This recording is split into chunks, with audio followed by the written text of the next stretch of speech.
Is 6:00 something in seconds, and we do have a quorum. Oh, now good, Leslie. Okay, so now we have Quorum list? yes, we really have a quorum.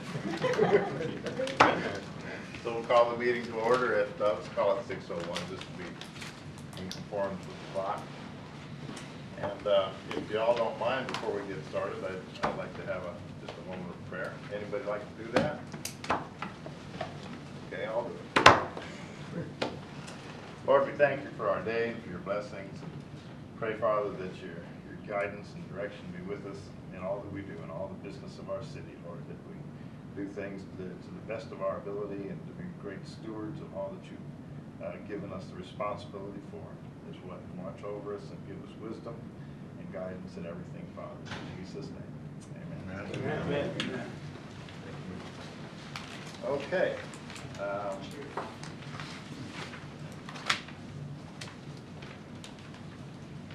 First thing that we have in the working session is to discuss the agenda items. And City Manager, that's it. Yes, sir. Thank you, Mayor. Mayor and Council, tonight on your agenda, first we have canvass of election and oaths, and I'm going to let the city attorney kind of update you on that, and City Secretary can add in.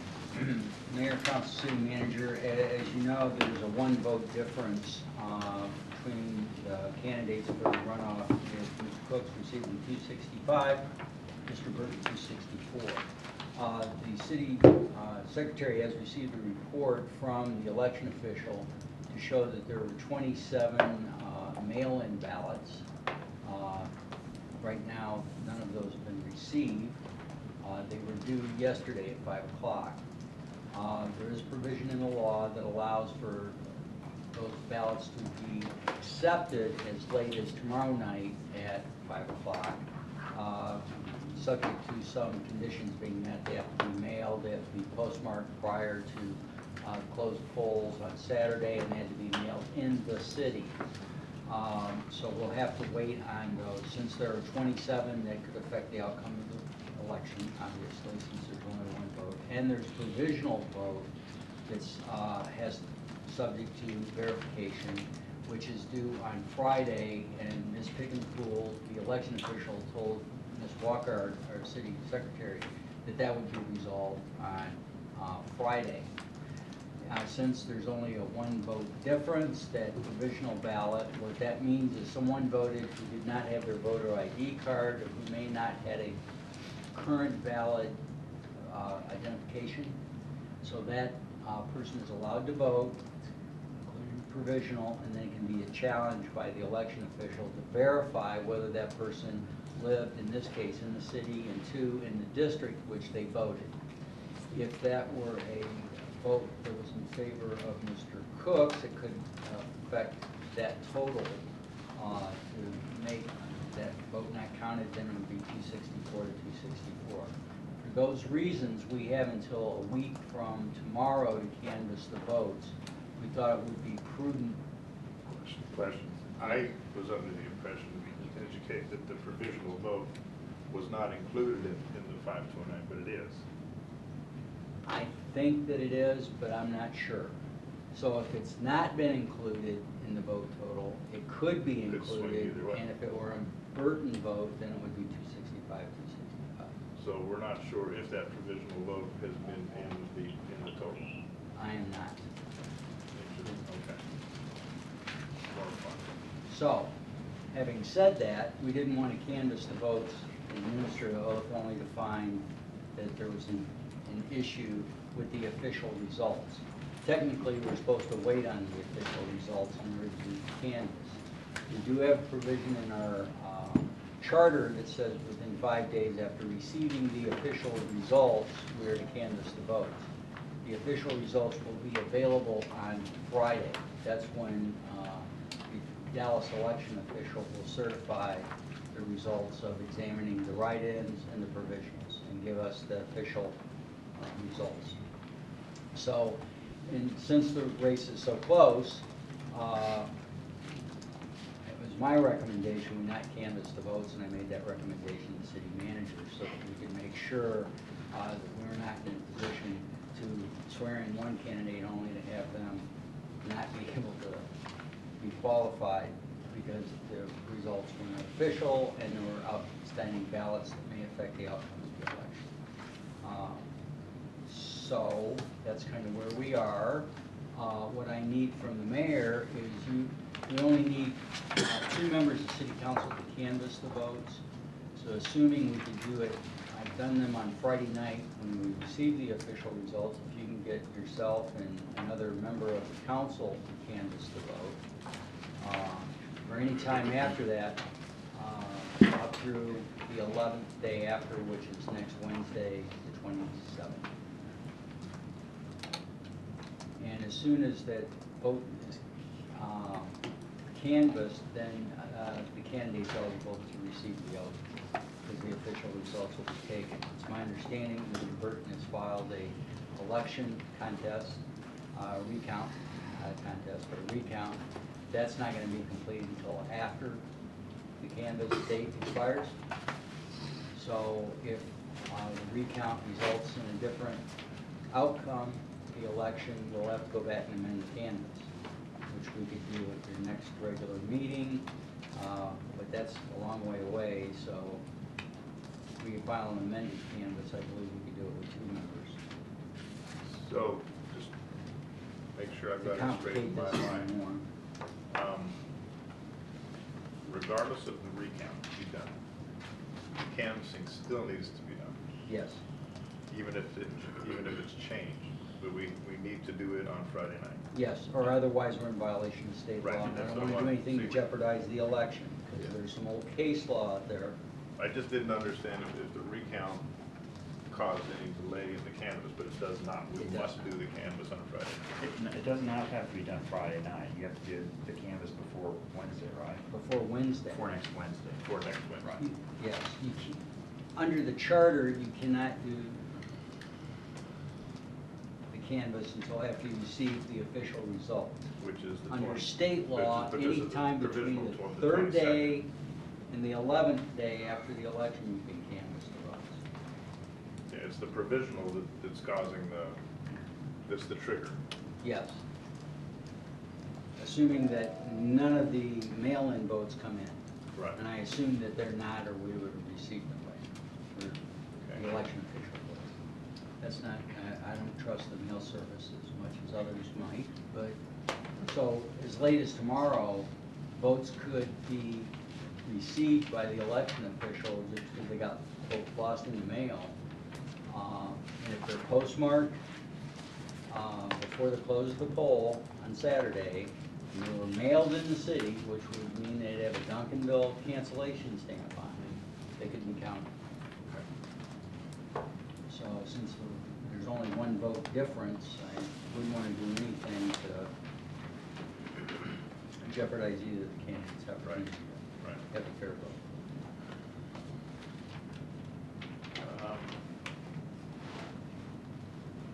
I'm inclined to go ahead and do the canvassing Friday after close.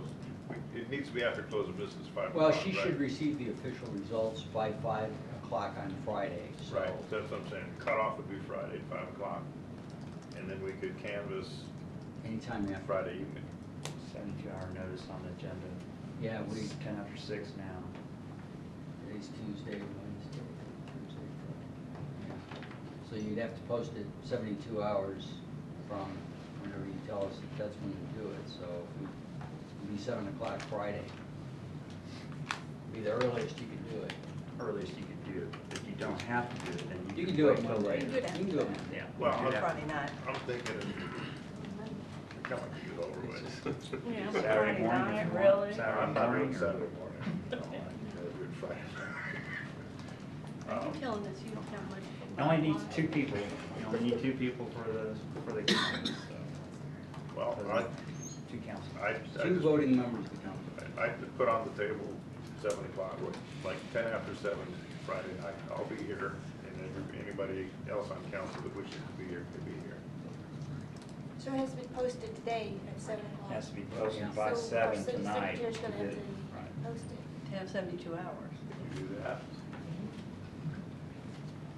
All right. There'll only be one agenda. You're gonna- How are you gonna mail Well, stuff? what about Monday? What's on Monday? Did you get a draft done? Huh? Did we have a draft ready, but we just need to fill in the time and everything? No, Monday, it's Sign Tuesday, we're coming posted. back for interviews, aren't we?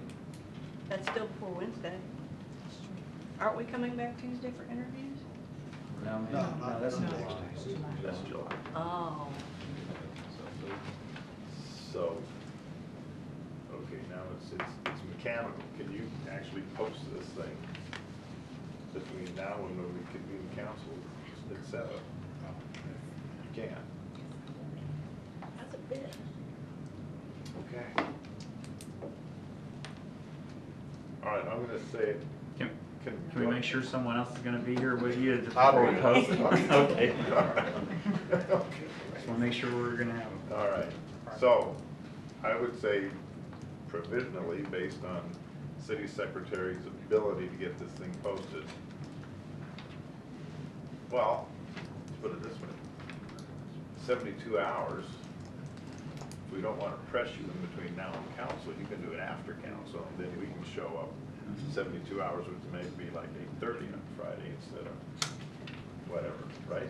You can, It's 72 hours, 72 so. hours. Right, the clock is 72 hours, so when you get it done, you let us know, and that's when at least. Although I will say this, I would be remiss in to tell you, don't set it at 2 o'clock in the morning. So the whole idea is to allow the public to be there and give them notice, so. You gotta I don't do want, that. I don't want to be snarky about it, but it should be reasonable, and as long as it's 72 hours. No snarkiness, right. Do you have to be here? I do not. Okay, only two council members. Okay. You can read the canvas, it's been prepared, all it needs is the final numbers. Okay, so you'll let us know when it's posted. That way, candidates and Patrick and myself at least, and whomever else who decides to show up will know what time. Deal? yes. Okay. So you can get a presentation on those other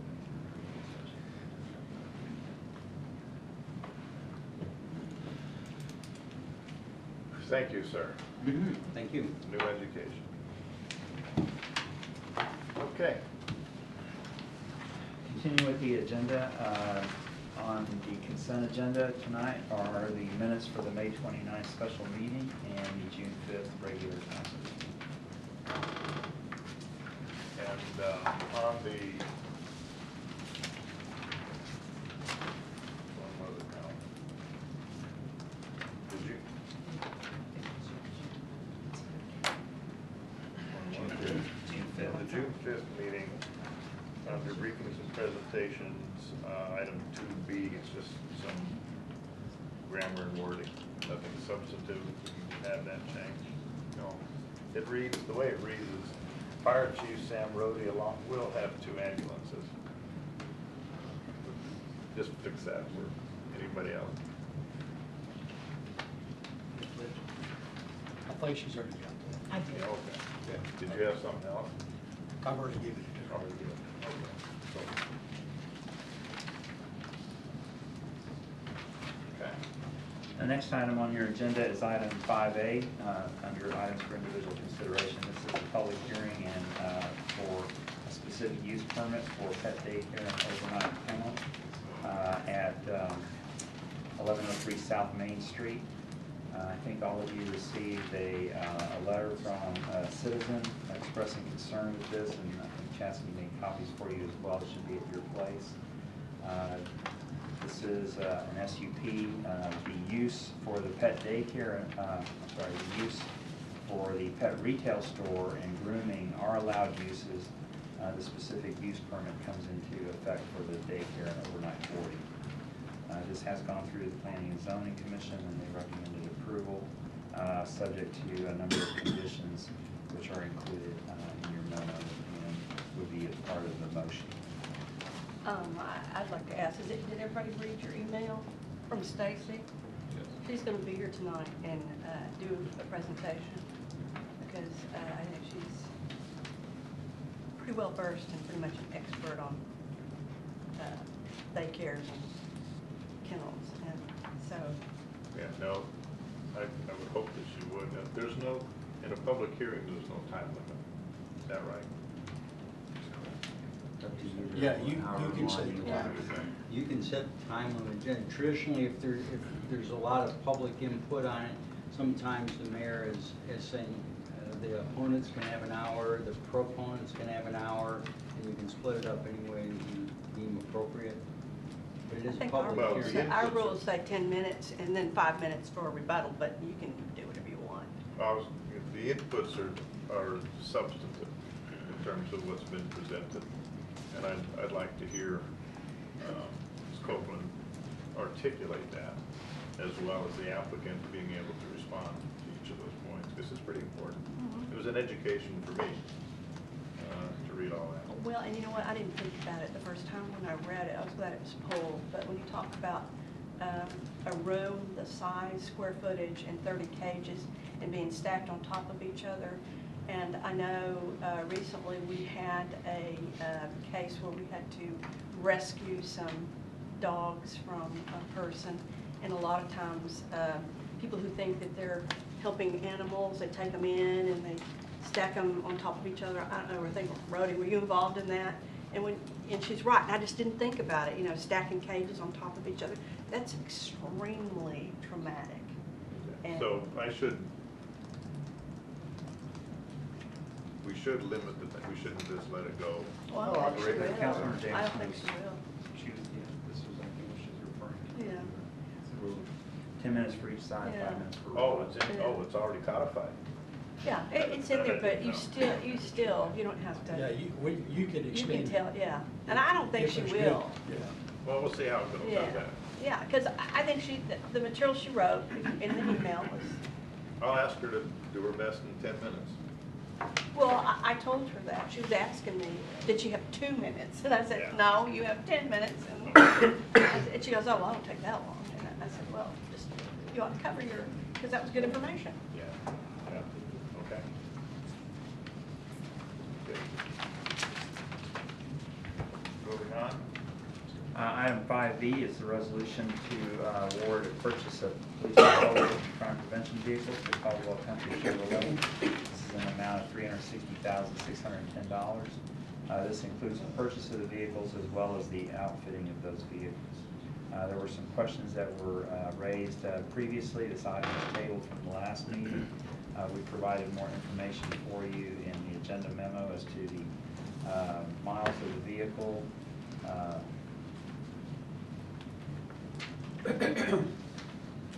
and so all of these vehicles, because of the idling time, which counts for a certain number of miles, they range in calculated miles from 197,000 to 274,000 miles, so they are all out of warranty now. We have had some servicing, a number of maintenance issues with them. The Ford Explorer, Police Interceptor unit. We also have reviewed the different co-ops that were used to look at purchase of this vehicle. This particular co-op pricing through Caldwell Country was the lowest of the 4 or 5 co-ops that were reviewed. In fact, Caldwell Country had also bid on another co-op, and they had a higher price through that other co-op.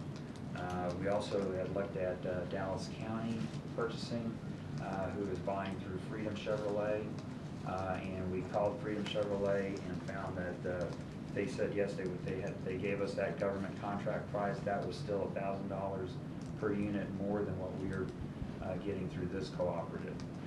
So we've done a number of checks and do feel that this is the best pricing available. Again, based on also on the units and the servicing issues that we've had and the downtime on them now, we do need to replace them. Asa is our fleet services manager. He's here that if you have any other questions for him, he can speak a little more specifically then as to the downtime on them, how we go about replacing and how we review those each year in the vehicle replacement. Well, where did we buy our boards? Impacts, 5-star Ford. Okay, and they did the warranty work? No, Mac Hike Ford has done some of it. It was hard to get responses out of them, and they were taking longer, so we went with Waxahachie for it. Where our service writer there is Stanley Jaglowski, who's on the council at Lancaster. And when we started taking him down there, he told me, he said, Asa, you know, I'm on the city council of Lancaster. I know how important it is to keep these vehicles on the road, and we're gonna take care of you. So his customer service is one of the reasons that we started taking him down there. Okay, so what are we gonna do now with buying these so far away and the warranty work? We'll take him to the Chevrolet dealer. Freedom? Chuck Fairbanks. A few years ago, we had a problem with Freedom Chevrolet with some of the work that they performed on some of our Chevrolets that we had. And I was talking with Cedar Hill, and they were experiencing some of the same problems. So then we decided to take them to Chuck Fairbanks Chevrolet. I don't know about that. We shoot them and they're dead after years ago. Because that is money that goes back through Duncanville. How long ago was it, Mason? It was about 4 or 5 years ago. It's fair to give them another shot. We can certainly do that. One and done, though. Yeah. Burn me once, Right. burn me twice. And you might say that to him, you know, remind him that he's on probation. I'm a little uncomfortable with us giving operational directions to It says that we can staff check into member. any department and make And we can recommendations. check and make recommendations, but we can't give direction. And so if he's uncomfortable with it, I don't want him to think that the city council is demanding him do it. You're I right, didn't and demand I'm learning what I anything. can and can't say. So And I didn't hear you demand anything, Mayor. Well, I think we all want to see money go back through Duncanville. That's what we say all the time. Give the direction to the manager under the charter. He's the person that answers to you. say that again, I didn't hear it all. Give your direction to the manager. That would be appropriate. You would like to see him utilize a local dealer. Yes, sir. Let him handle his. I have heard your wish. Thank you, Councilmember Thomas, for keeping me in line. I'm learning, my learning curve is this way, and I'm always willing to accept help and direction on that. Okay. Can I get some, I don't know if this is from clarification on the Exhibit A, I guess it's pricing worksheet. It says the base price of the vehicle is $31,982. Is that for all 7 of these vehicles? 31,000 each? Yes, that's the base plus options. Base plus option. 29,000 was the base price, wasn't it? Yes. This says 31,982. That's what we're paying for the vehicles, right? And if you look at, across from the 31,982, Uh-huh. right after A, it says base price plus and options. Okay. Down, then you go down, it says that, I guess the GM warranty, 5 years included. This EVS 2404224, $18,000. Is that the equipment Yes, sir. with, I mean, to make it like police rated Jeep? That's what that is. That's a separate contractor, Siddons Martin, that does that work, the outfit. Okay, and the 388 logistic, That? Yes. I believe it is. That's the cost of the vehicles going from Caldwell Country to Siddons Martin. transportation. Okay. So, and we pay the buy board $400 per car? No, it's for one PO, Is what? for one purchase order. Okay. We have to pay the buy board for the purchase order? It's a signed administrative fee for handling the purchase order. Well, I think, and I would like to put on the agenda for future that we talk about using, or not using five board anymore. It's kind of archaic. We can talk about it in the future. Yeah, it needs to be on the agenda.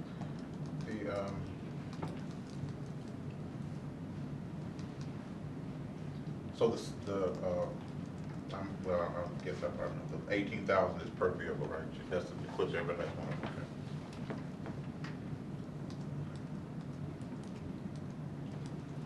And is that the price if it's a Tahoe or a, whatever, regardless of the kind of car, that's generally the price? I'm sorry? If, is the 18,000 because it's a Tahoe, or is that generally the price regardless of the kind of vehicle? The equipment is fairly standard, the light Per- bars and the cage. Okay. It's fairly standard. Okay. That's all I have. Didn't you say we had a new purchasing person? In the We got email? the emails. We were supposed to have had one, supposed to start last week. The week before they came, they said they were declining and had taken another offer, but we have made the offer. We do have a purchasing agent coming. She will be here starting July 9th. She has already been here to do some training for us on her new system, so she was wanting to come in and do that. She's coming from Kansas. I thought maybe she was here. Get on here. She was just in for a few days for the training, but she will start July 9th. Okay. I have Yes, a sir. quick question. This price, the 31.9, almost $32,000. I got on a couple of internet sites and just priced the least expensive Tahoe I could find. Put the zip code in, no options. And it was $43,000 in Dallas. And that was Retail, that was the that's what people are paying for. This was Kelly I Blue Book. questioned it too, and they said that it was a very, very common, nothing special about it. It's a real common vehicle, and that there probably would not be a problem in getting one because it's extremely Yeah, but common. It's common, but the cheapest one I had, and I looked on two sites, was $43,000, Well, it's and that retail. was prices paid, not retail, or not the manufacturer should get the retail price. So this is a significant discount because I know this isn't. I mean, we've got options, and and a lot of other stuff. 2 batteries, the gadgets that the police department need. So I'm really amazed that there's that much difference and that these guys can bid it that low. So, I'd like to add on, Dennis, is I actually talked to some other fleet managers, and they've said that this is the common practice, and they've said that they have found that this is the best price, and again, the man that's handling this with Caldwell has actually been in the business for several years, and it's kind of his niche, and that he's, that's been his niche, and he's done sales for a long term. That he only does cities? And that's kind of his niche that he does, and he caters towards that direction. And, when we're talking about idling, that was the other thing I asked him about idling, and they were saying like an hour of car idles is for 25 miles, so. This said 33. And then, the other thing that was mentioned too, and it's something to look for in the future, but Ford's actually coming out with one that's gonna have a battery and so it'll cut down on the island, so they're looking at 2020 to put out a vehicle that'll be less demand on the vehicle. Typically, will these be we'll have to do this again in 2 years for these we're buying? Are they, because of the idle and the process that, we're talking about, is it the lifespan of these expecting to be 2 years as well? I don't know the answer to that question, sir. What we do is we evaluate them, and if we, through our evaluation process, we feel that the vehicle can be pushed out an additional year, or years, we will do that, but typically the frontline vehicles for patrol is replaced 2 to 3 years. Yes, sir.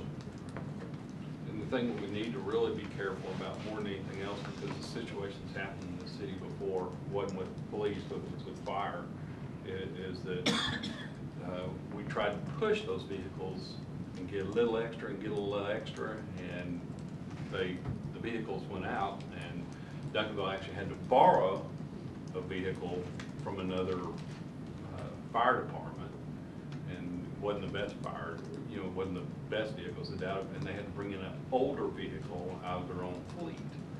And so I'm just going to strongly suggest that we just maintain the schedule that we have on these things, and make sure that they're maintaining these records.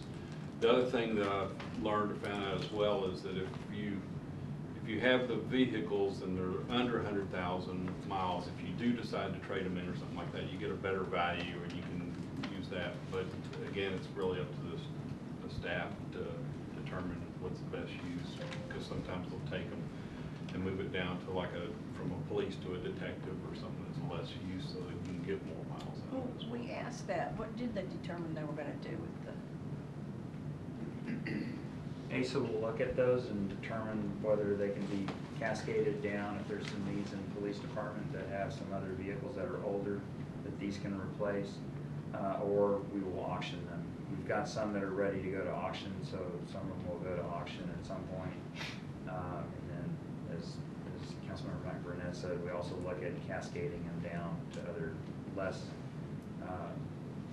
used uses. One other quick question. This GM warranty that comes with it is powertrain only. Yes, it's a 3-year, 36 bumper to bumper, and 5-year, 100,000 Yeah, power. so it's a regular GM warranty. Because all this says is the bumper, the powertrain. GM a few years ago lessened their powertrain warranty, but this warranty is for fleets of certain sizes and government fleets. Yeah. Thank you. Okay. No other questions, we'll move on to item C. Item 5C is election of Mayor Pro Tem. You may wish to table that. Since we still don't have a full council elected, I'm in favor of tabling it until the election is fully decided. We just postpone it to the next election, to the next agenda. That's acceptable to everybody, that's the motion. Somebody make a motion to that effect when we get it there. Not bad. Or we can table it right now, right? You can pull it unless there's an objection, pull it and instruct the manager to bring it back to the next meeting. If there's consensus or no one has an objection, if someone has an objection, we'll do it out in big. So if there is no objection, please say, if there is an objection, please say so. If not, we will table this until the next council meeting. You're good. Thank you. Okay. That it?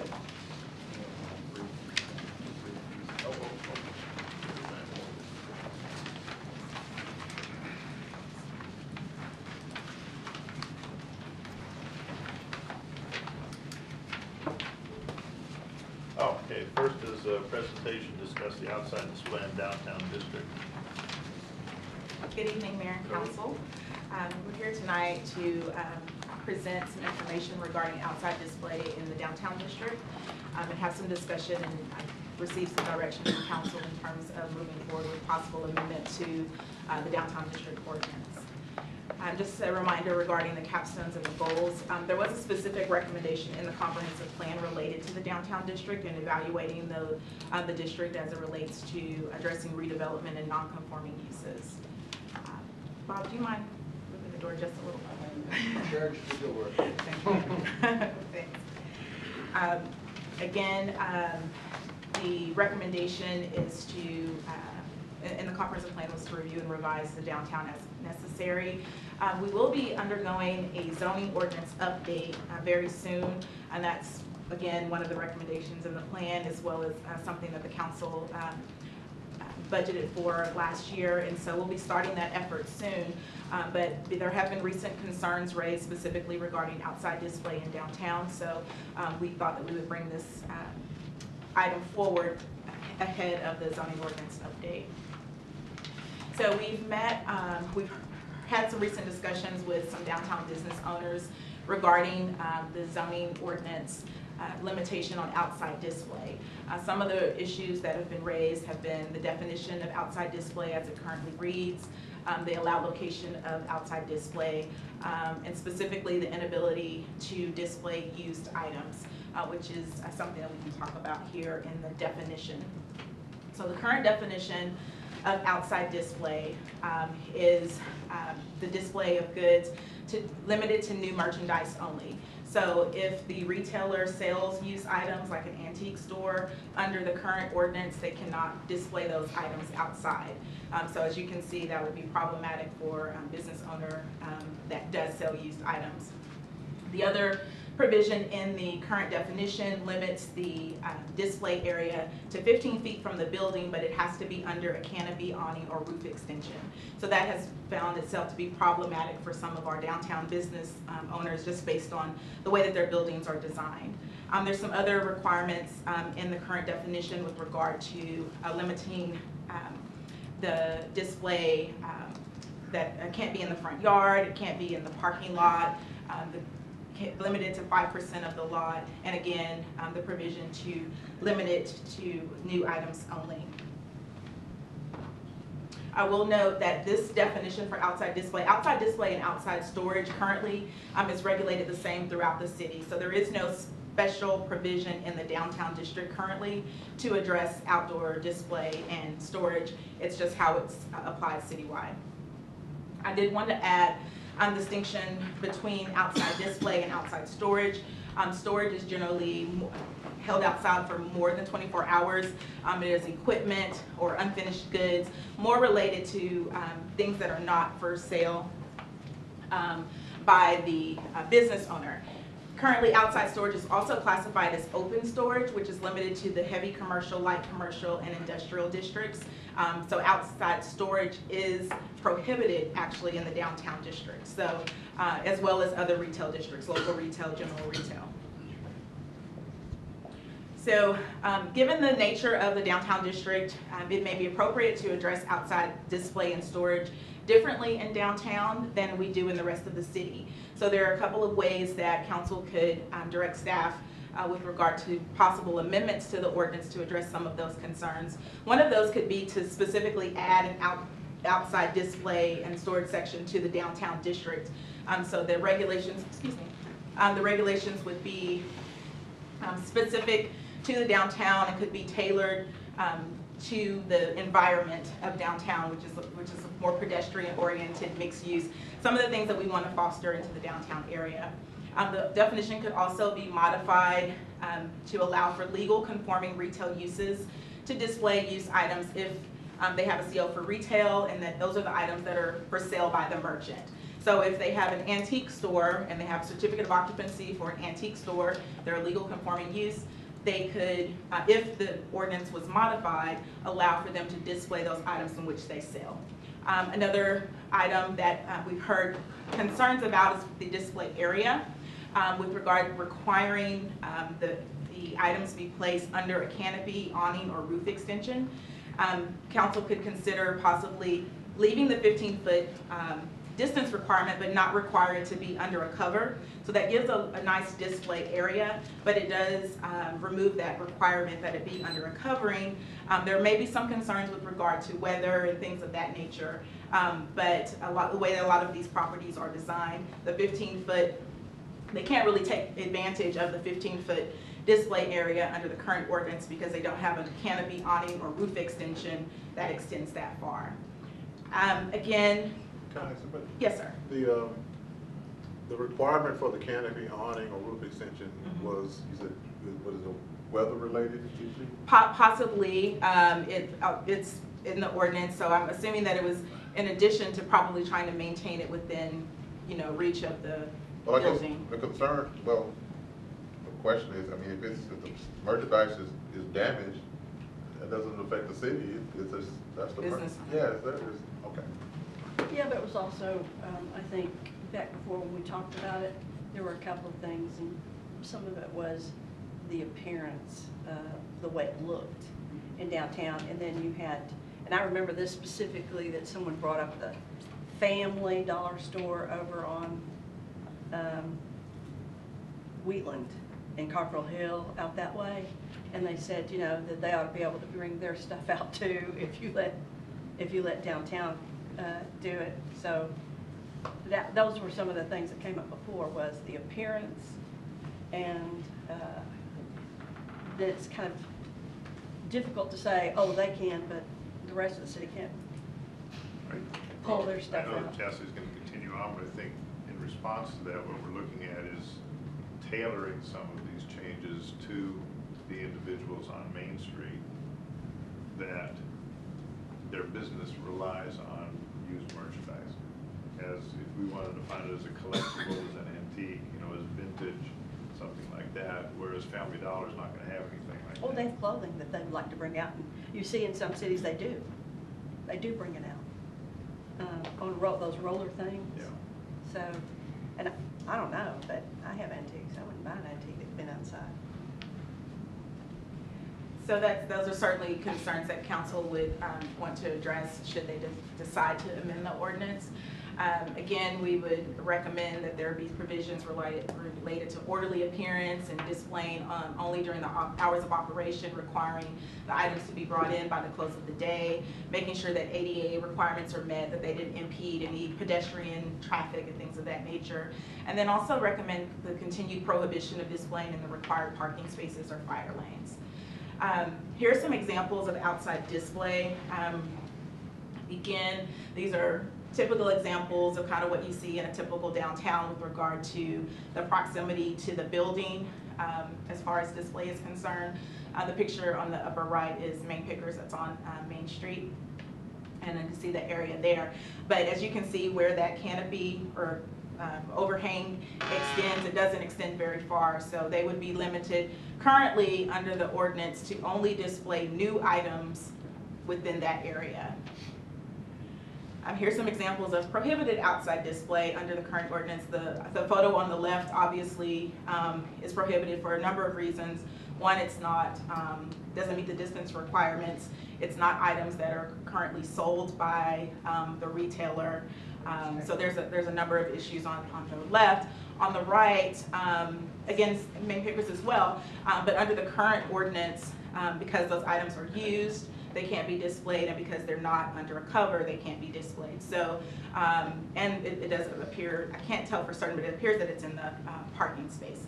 So, you know, those types of issues, some of which could be addressed by a downtown display ordinance, specifically the used items piece and the location of where it can be displayed. Downtown does have some specific regulations that merchants can take advantage of that aren't permitted, excuse me, in other areas in the city.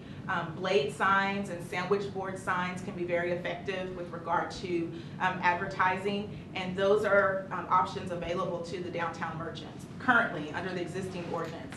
So we wanted just to make sure that those merchants were aware that there are additional display options that they have. Another option is also occasional parking lot and tent sales. Again, this is allowed to all businesses in the city. They're limited currently to 2 occurrences during a 6-month period, no longer than 10 days.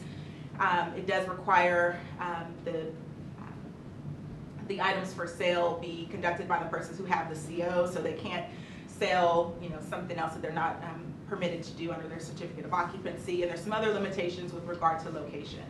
So this option is also available to downtown merchants, but again, because of the current definition prohibiting used items, they are limited with regard to the types of items that they could display.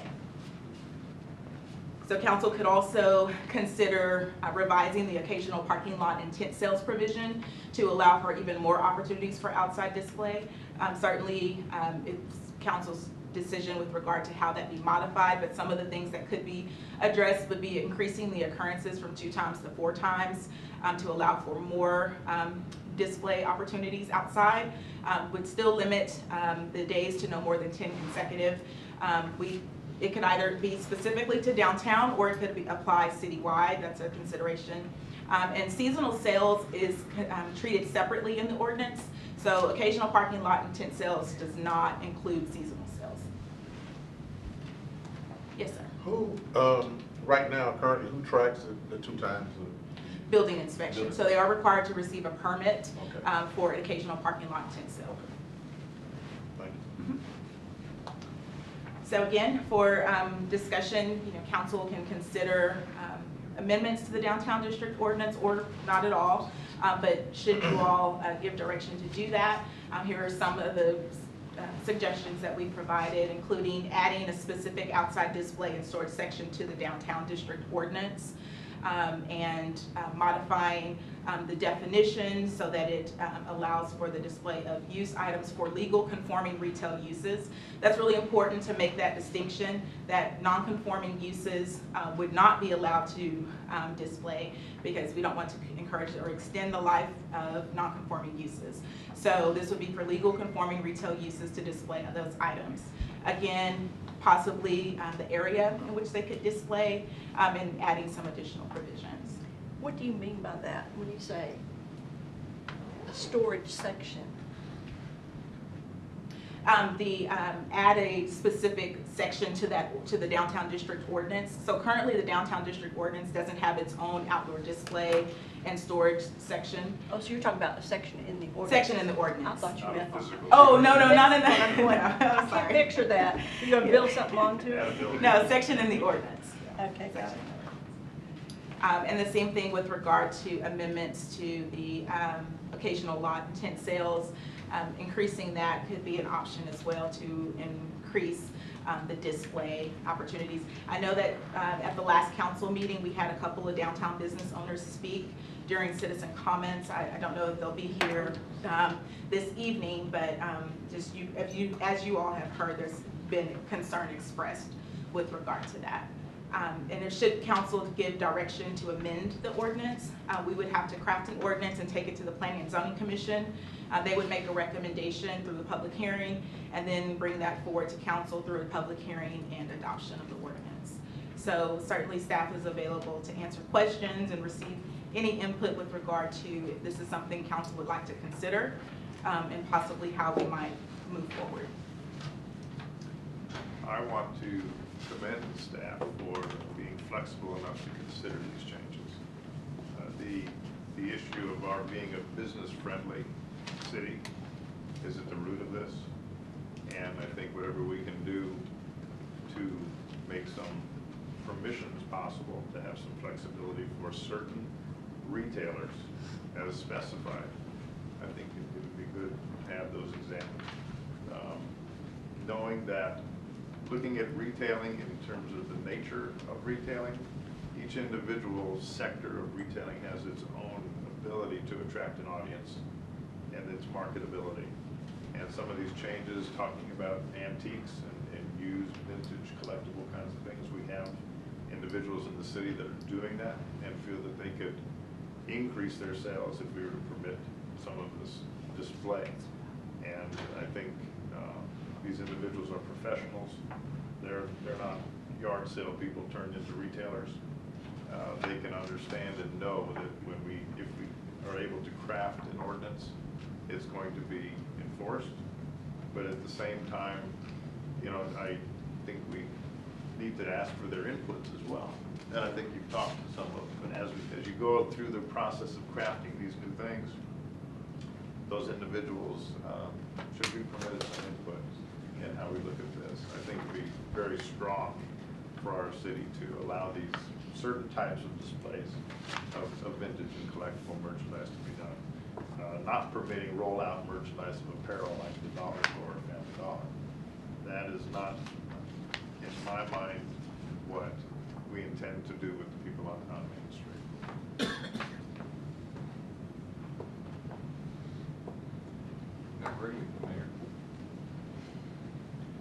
So what do you need from us? Because this does have to come from the P and Z to us. Yes, sir. I think the direction with regard to moving forward with an ordinance amendment and some input with regard to addressing it specifically to downtown district, if that's the consensus versus modifying something for citywide, but specifically addressing downtown. And we can craft that. It'll go through the public hearing with P and Z, and then we'll bring it forward to you all.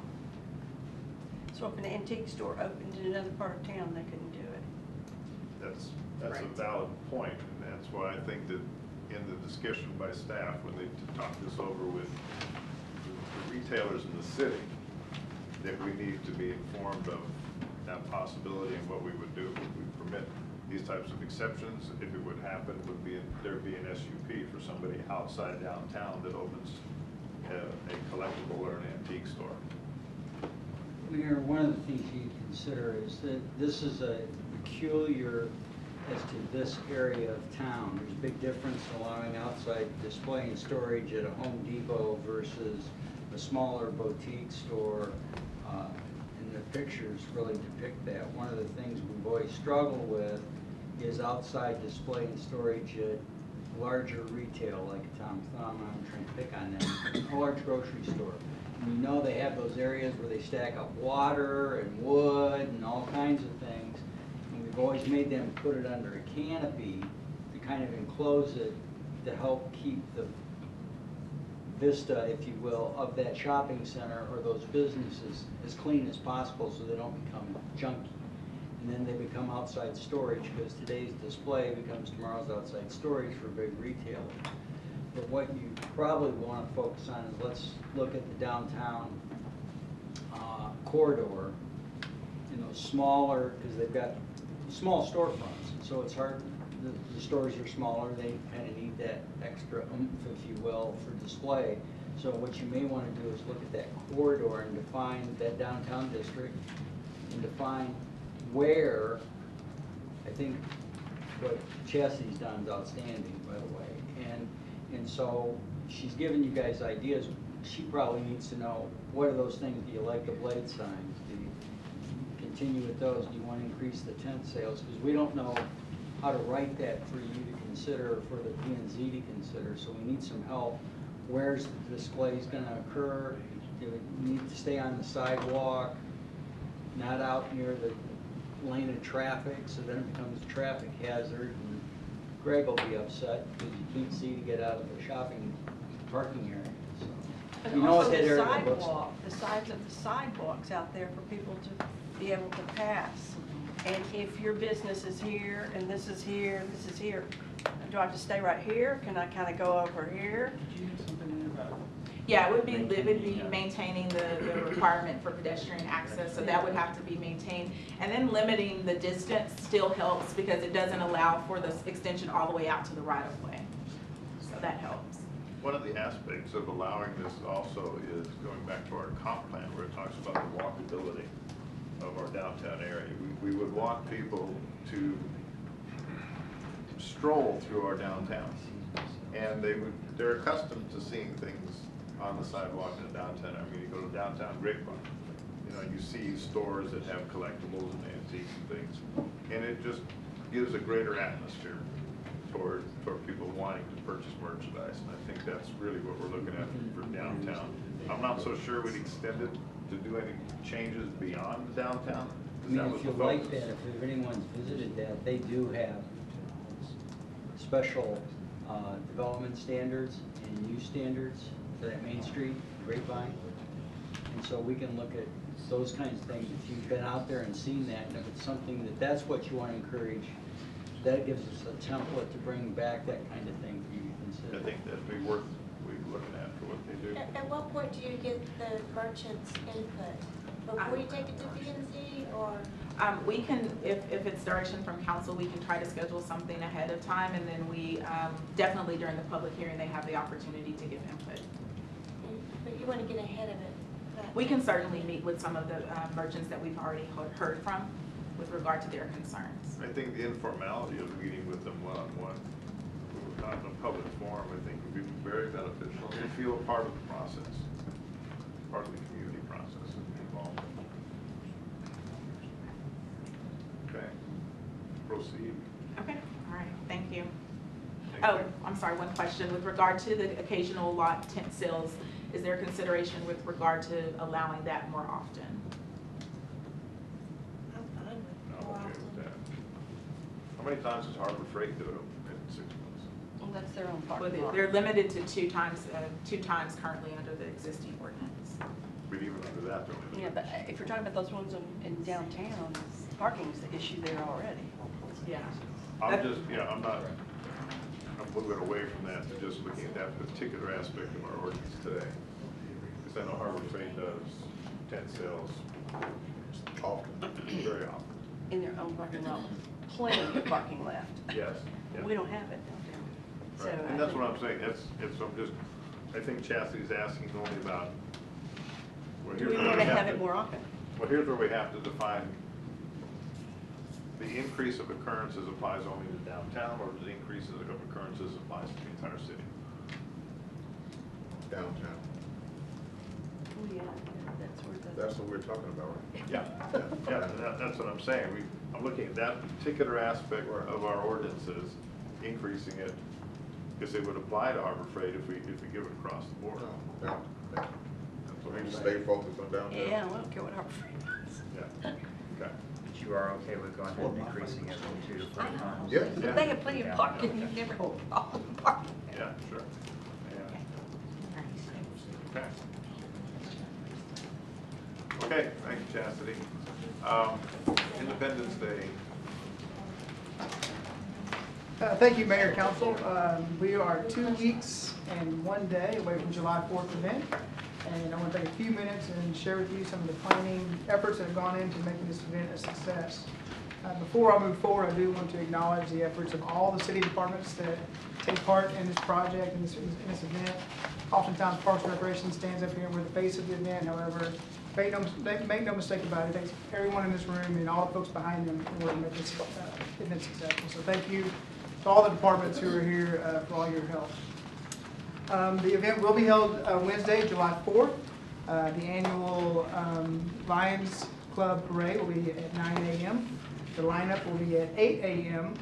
And for those of you who are involved with the July 4th parade, we're going to try to get a quicker start out of our library parking lot and get you to your start space. So if you could be at your at the library promptly at 8, we will get you over there so you don't have to walk when they close off the streets. What's the council's participation in the parade? The council, we will have individual carts for you to ride in, and we'll have a chauffeur to get you close to the crowd so that you can hand out candy. We don't trust us driving a golf cart by ourselves. Well, we want you handing out candy. That way you don't have to worry about driving. But he can't have his wife and I can have my husband driving mine? You can, there are 4-passenger cars, so you can all be on there, sure. As long as he's got a license, yeah. I don't know about that. You got your golf cart license? We're good to go. So, are you going to identify who's on the golf cart? Council person. Yes, we will do. We did do that for the It's 4th like a placard. Because Who's in the back seat? It's a night parade for 4th of July, so it's a little, for Christmas, so it's a little hard. For 4th of July, yes, we will get you. And you got 4 or 5 little Just golf carts boo-boos at the thinking cart. about. Yeah. Two of those crazy Random people. people hanging out. So, as always, we will endeavor to get you more candy, because I know you guys like to give it that. And chocolate. Now, serious, I heard, we're not allowed to throw candy? You're not allowed, well, this year's in the past is when we were on a float, there was propensity for the council to throw the candy, which was against our regulations and rules. In And fact, so they in were order the to- first ones that broke that. So in Well, order it to was the council that alleviate- came up with it, and they That's came right, up with it and they- because of a council member who fell off the back, and it was his fault. It was not from throwing candy. Well, the issue is really more for the Trying to get children running kids out not to- into the Yeah, into the street. Probably the candy doesn't get far enough out, and then the kids will have to run out and pick it up. Yeah, we could- We can Exactly. hand out candy, but we can't. Right, so that's why we do the golf carts now, so we can put the council. Supposedly. Come here, Right. take this out of my head. Yeah, up on, close to the car. Yeah. Right. Yeah, run over your foot. Okay. And so, the evening event, again, will start at 6 p.m. Again, we're handing out 12,000 wristbands as we have the past 2 years. The entire park will be fenced, as we've done the last 2 years. In fact, everything, as far from a planning perspective, will be very similar to last year, with the exception of we will be closing Main Street at 6 p.m. In the years past, we've closed Main Street at 8:30. However, due to some very close incidents with pedestrians and vehicles, last year we made the decision to close Main Street early. Our police department, along with myself, have made personal visits to the restaurants along Main Street that are affected, and they were all on board with this decision. So, we have live music. We have Watusi and the Mars Hill Band, and of course bounce houses and activities. And then fireworks will be at 9:30 p.m. I know this is probably difficult to see from your seats, but this is our overall map of the event. It is, again, very similar to the Juneteenth event held this past weekend. Are the fireworks going to go up higher? They are going to go up higher. We had a discussion with the pyrotechnic company immediately after last year's event, as well as about a month ago, to again remind them that we want higher fireworks, because just because of the topography, the trees, it's difficult to see those low-level fireworks. Yes, good point. So, again, this layout is very similar to our Juneteenth event this past Saturday.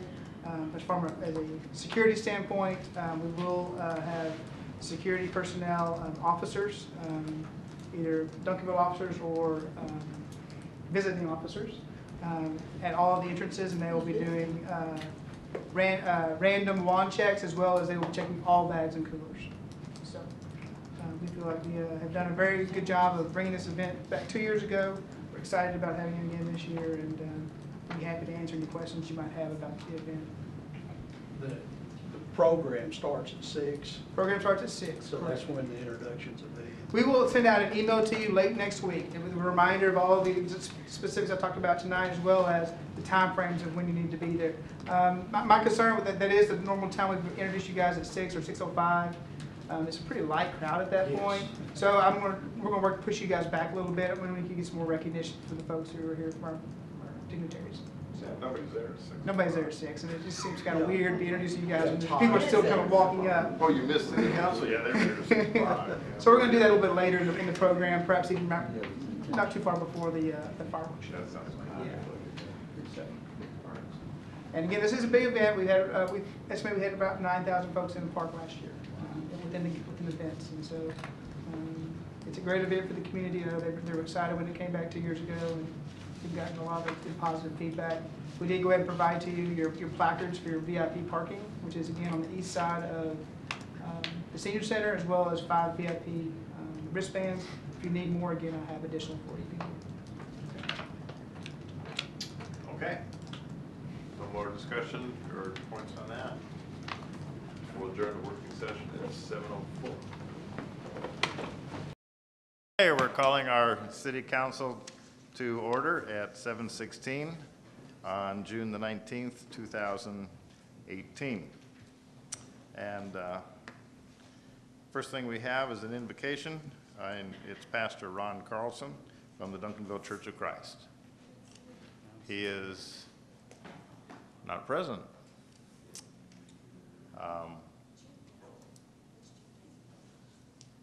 Chief Brown? Man for all seasons? Would you honor us, please? Absolutely. Thank you. Would you join me in prayer? Father, thank you for this wonderful day. Thank you for this opportunity to come together and serve the city's business. Father, we thank you so much for all your blessings. Thank you for our jobs. Thank you for our health. Thank you for our families. Thank you for our homes. Father, let this evening be an evening that's pleasing to you. Help us do the things that's in the best interest of the citizens we serve. These things we ask in your precious Son's name. Amen. Amen. You join me in the pledges to our flags. I pledge allegiance to the flag of the United States of America and to the republic for which it stands, one nation, under God, indivisible, with liberty and justice for all. Honor the Texas flag. I pledge allegiance to thee, Texas, one state, under God, one and indivisible.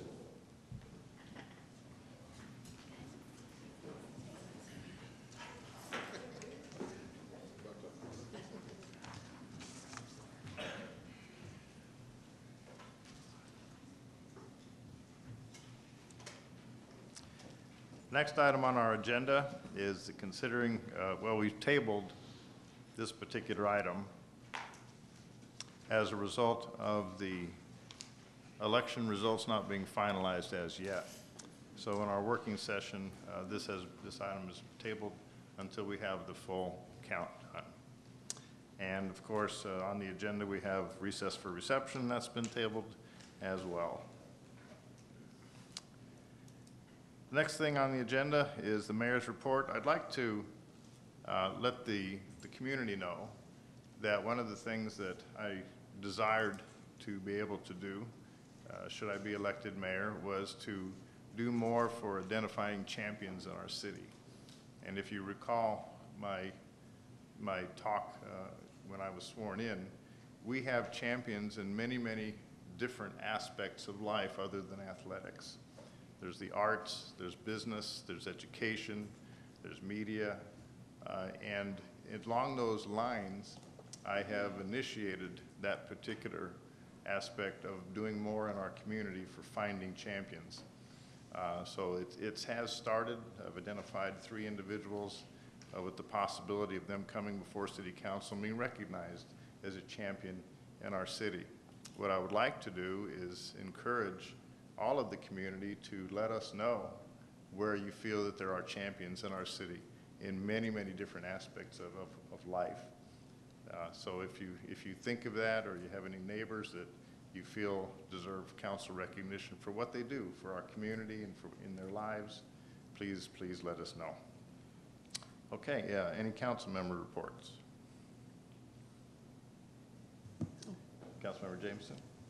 Yes, we had a good time at the Juneteenth celebration. I see some of you that were there. And I encourage you to go to the 4th of July celebration that's coming up and just participate in some of the things that are going on. Okay, thank you very much. Appreciate that. And for everyone that helped, thank you for that as well. City Manager's report. Thank you, Mayor and Council. I would like to cede my time this evening to Fire Chief Sam Rode. He would like to make a special presentation and recognition tonight.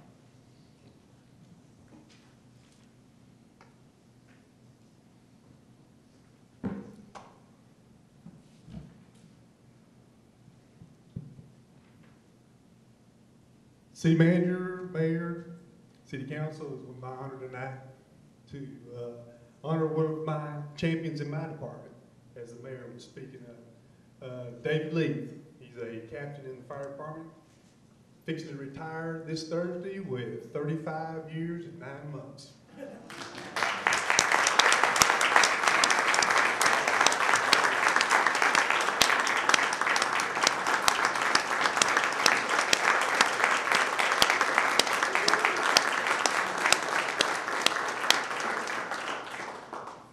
Be careful, I might bring tears to his eyes.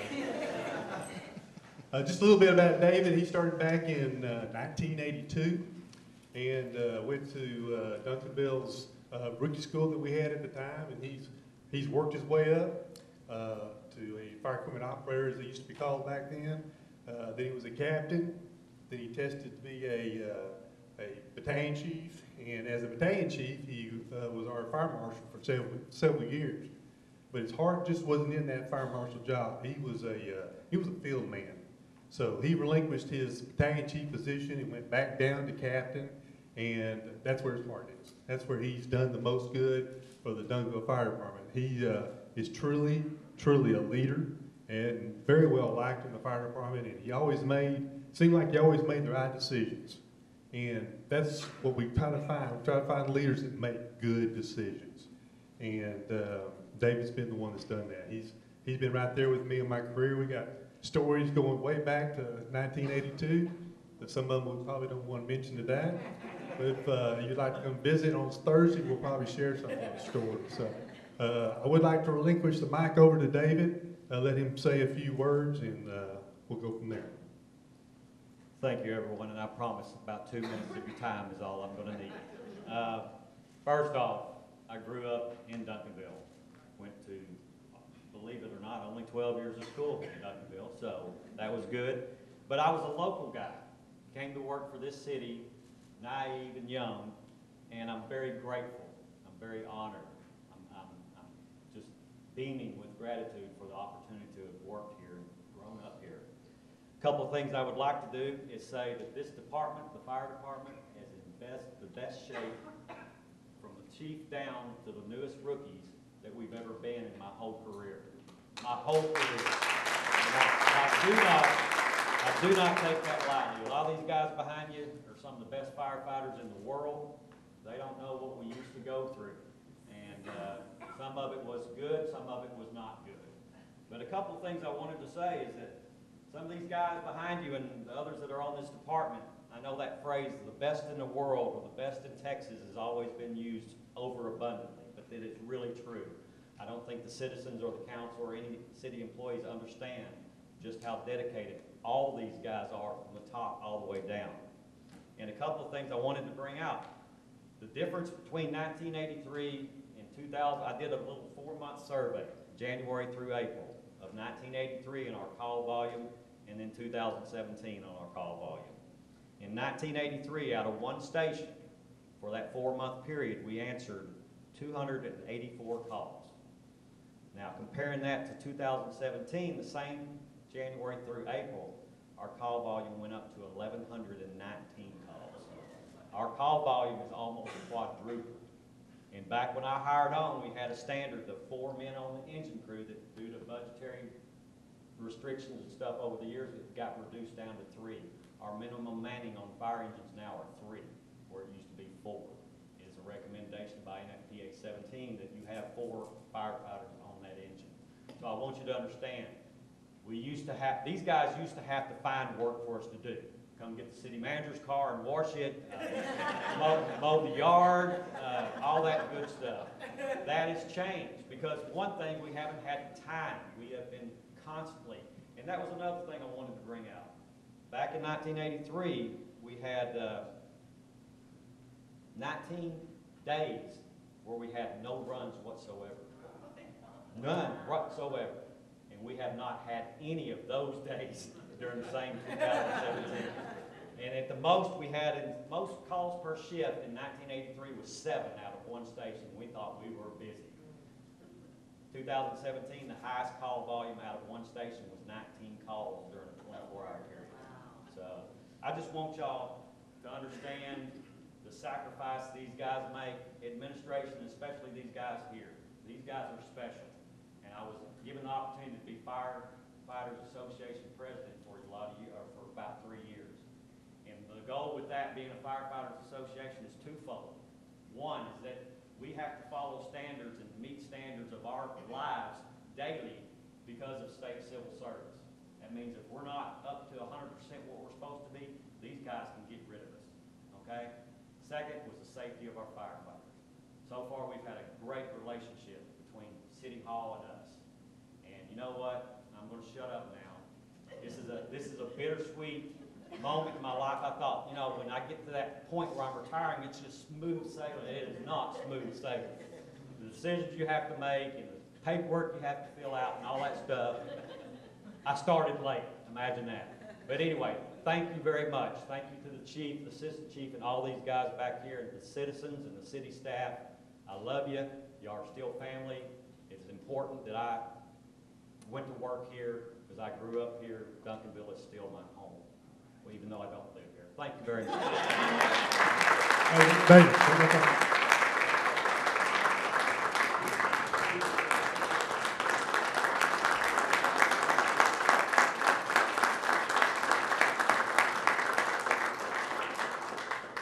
And I'd like to present David a plaque that we're going to take up from him tonight, so we present it to him on Thursday. But it says, Captain David Leith, October 1st, 1982 to June 21st, 2018, in honor of your retirement from the fire service and in sincere appreciation of over 35 years of dedicated service to the Duncanville Fire Department. So we present this to you, David Leith.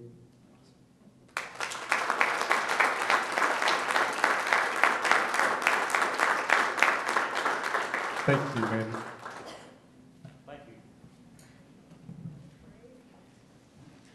Congratulations. congratulations and have a great retirement. Next item on the agenda is proclamations and presentations. We have a recognition of Keep Duncanville Beautiful Summer 2018 Curb Appeal Residential Properties. Thank you, Mayor and Council. It is great pleasure this evening as the Keep Duncanville Beautiful liaison that we recognize some properties throughout our city as they are champions in their neighborhoods. In District 1, we have Cameron Carson at 218 Roma Drive. And I ask that if you are present tonight, if you will make your way down to the front here, we'd love to take a picture with you and recognize you. District 2, we have Jess Young from 304 Melody Lane. I'm sorry, right there. District 3, John and Helen Delane, 606 Grant Court. District 4, Brenda Barnett at 1611 Lime Tree Lane. And District 5, Consuela Hernandez at 222 Tanco Lane. And so I really like to thank also my Keep Duncanville Beautiful board who went out to each of these council districts and canvassed the neighborhoods to find those exemplary properties that help to keep Duncanville beautiful. I believe I have one of my board members here, Cindy Copeland. She happens to be one of those who does drive the city. So thank you to them, and they should be appreciated as well. So, do we have a resident? Do we have any residents? Please come down.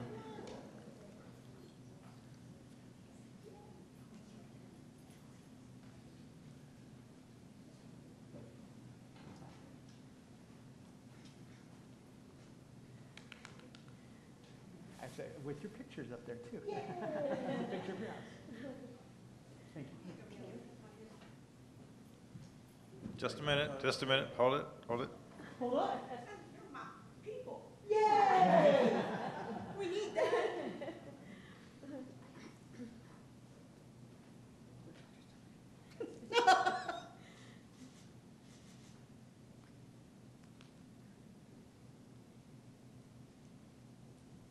I lived in Duncanville 31 years. All right. Awesome. That's great. Thank you so much.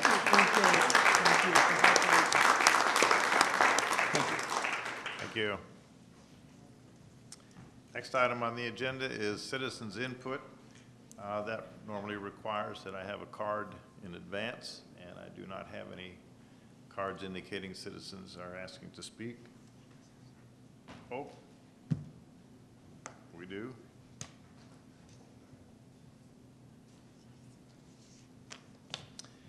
So at this time, we will take comments from our citizens with a 2-minute time limit.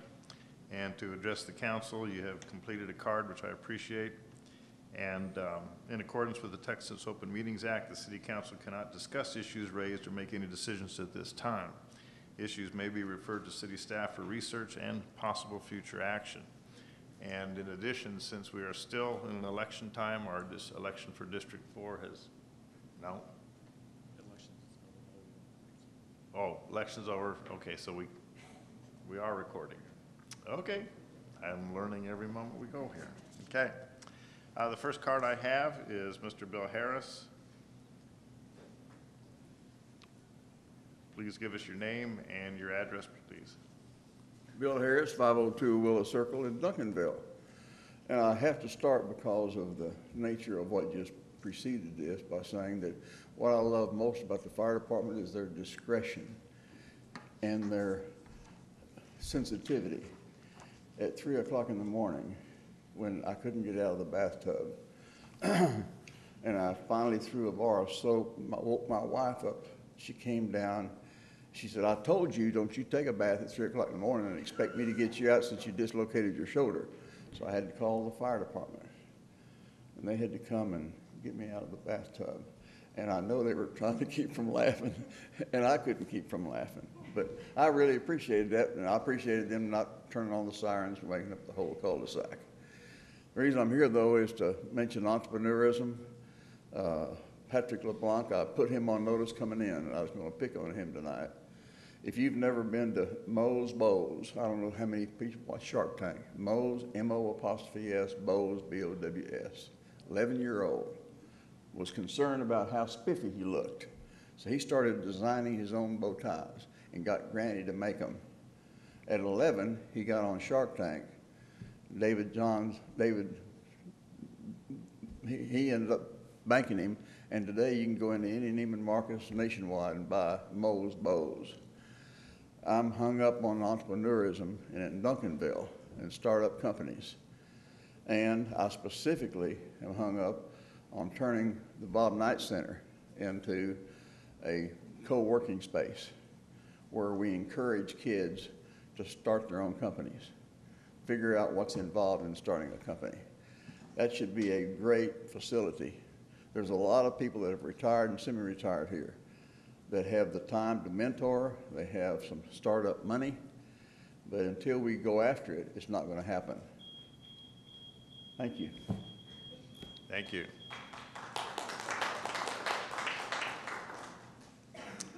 Pamela Norman and Victor Covambias, am I pronouncing that correctly? Oh. This is on the zoning change. Right now, you'd be limited to 2 minutes, but we're having a public hearing. So Okay. if you want to defer to the public hearing time, you'd have more time. Yep, we Okay. can do that. Okay, thank you. Did I get your name right? Covambias? Covarrubias. Covarrubias.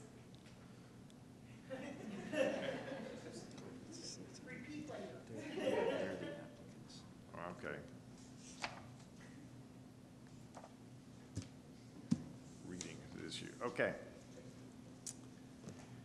Moving on to the next item on the agenda is the consent agenda. City Secretary.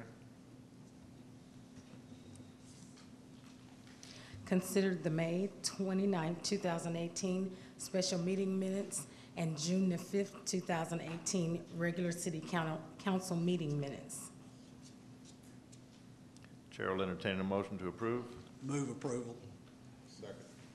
We have a motion and second. No discussion. Please vote. Thank you. Moving on to items for individual consideration. Conduct a public hearing and consider an ordinance amending the comprehensive zoning ordinance and map as heretofore amended by amending the existing MU mixed-use 1 district zoning to include a specific use permit for a pet daycare and overnight boarding facility, parens kennels, on James Anderson Abstract 17, page 090, tract 9, approximately 0.378 acres, more commonly known as 1103 South Main Street, in the city of Duncanville, Dallas County, Texas. Good evening, Mayor and Council. Chastity Allen Benson, City Planner.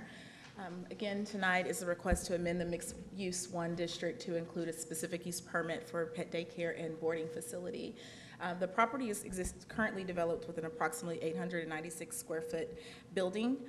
The applicant is intending to operate the building as a pet retail store, selling a variety of items, including and allowing for grooming services. Those uses are permitted under the mixed-use district. Kennels, however, do require a specific use permit. In the zoning ordinance, kennels are permitted in the light commercial, heavy commercial, and industrial districts by right. So just wanted to make that note as well.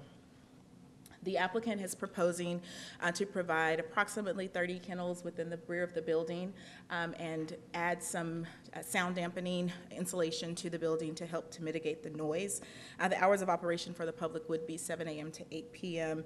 And the dogs will be boarded indoors outside of the hours of operation. The applicant has provided information with regard to the video surveillance that is provided to monitor the animals overnight. The applicant is proposing to install 2 wood fences, and they're identified on the site plan, approximately 6 feet in height, to separate the areas between the small dogs and the large dogs for their outdoor time. The applicant stated that the yard would be cleaned daily to address any cleanliness issues. They are required to install a concrete parking lot in compliance with the zoning ordinance with a minimum of 5 spaces provided. The parking lot is required even for the retail grooming services provided, so the concrete parking lot will be added regardless of the outcome of the specific use permit. The property is primarily mixed use.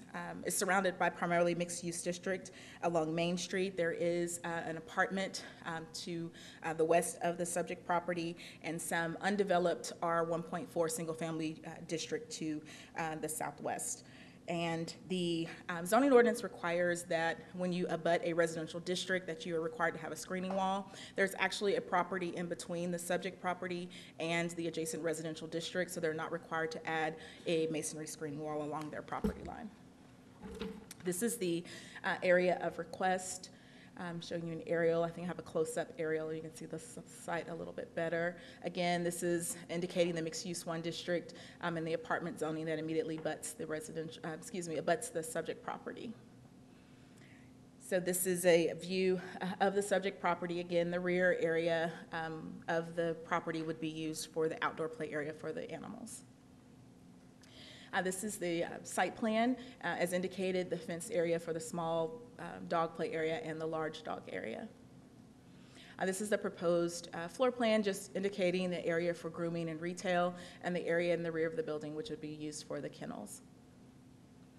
Planning Commission did recommend unanimously for approval with a number of conditions that were included in the staff report, and the applicant is present to answer any questions from the council.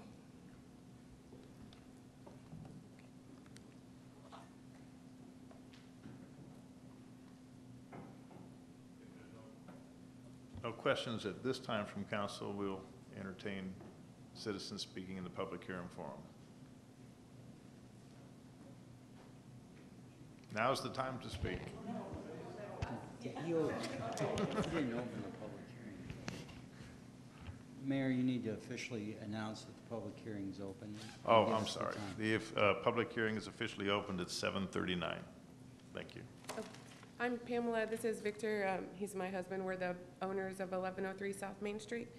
I just want to say first off that we're really excited to be working in Duncanville. Was our first business to open, so we're excited to be here as new business owners in Duncanville. There were a few concerns that were brought up to us.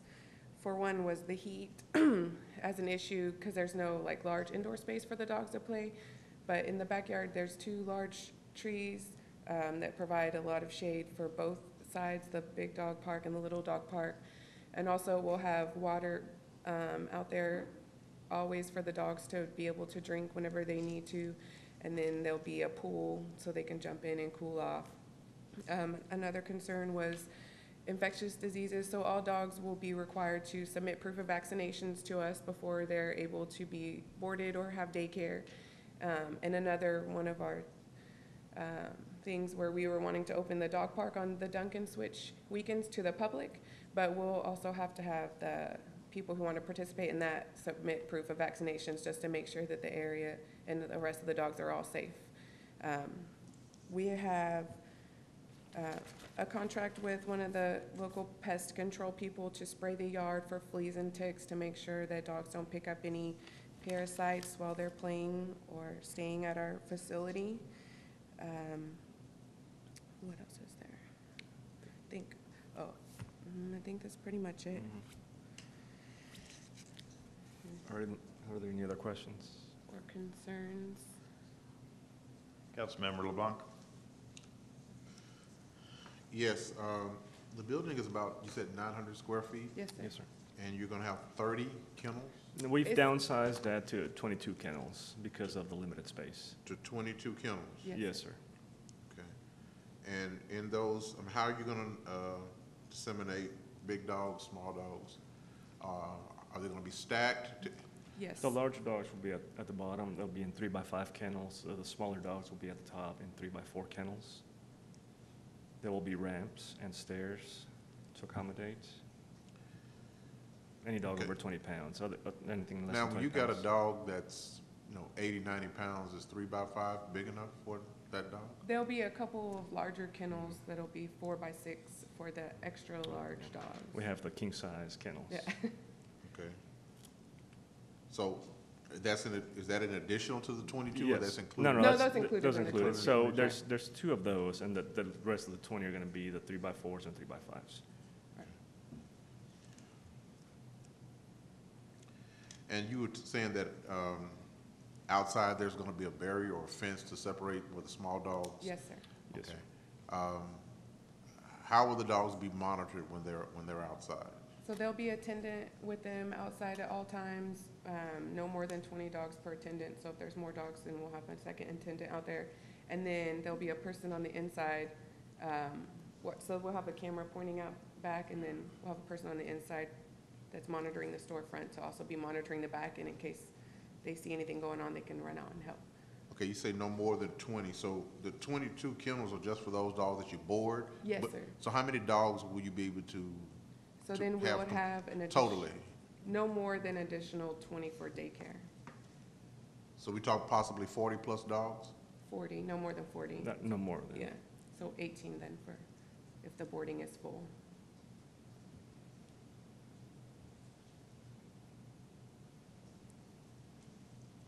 And the boarding will include food? The owner will be encouraged to bring their own dog food because just to keep the dog's diet consistent, sometimes they can get diarrhea when they change foods. So we'll encourage the dog owner to bring their own food, otherwise we can provide food for a charge.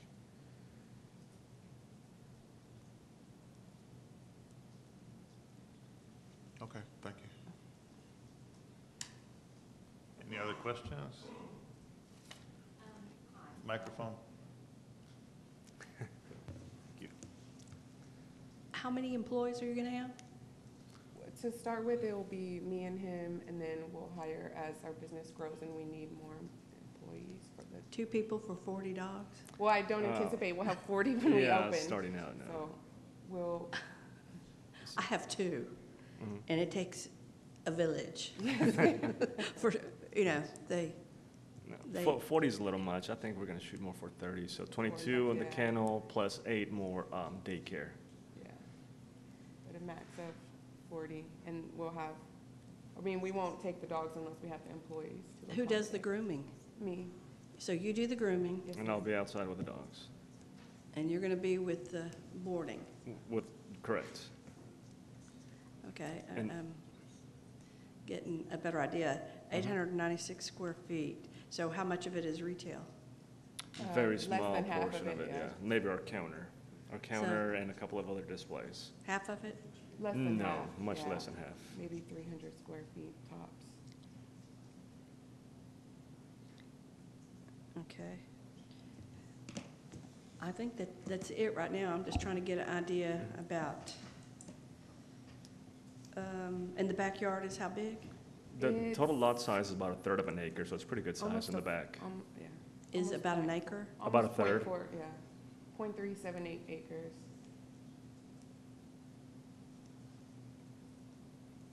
So the back lot is about like 60 feet by 100 feet. Have you ever done anything like this before? Before.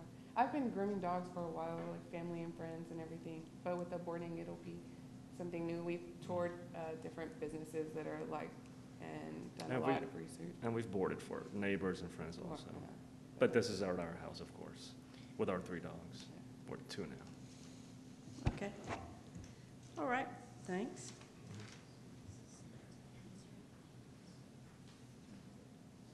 Councilmember Thomas, did you have some questions? Yes, when, you said that it will be cleaned daily? Yes. What is the process of the cleaning?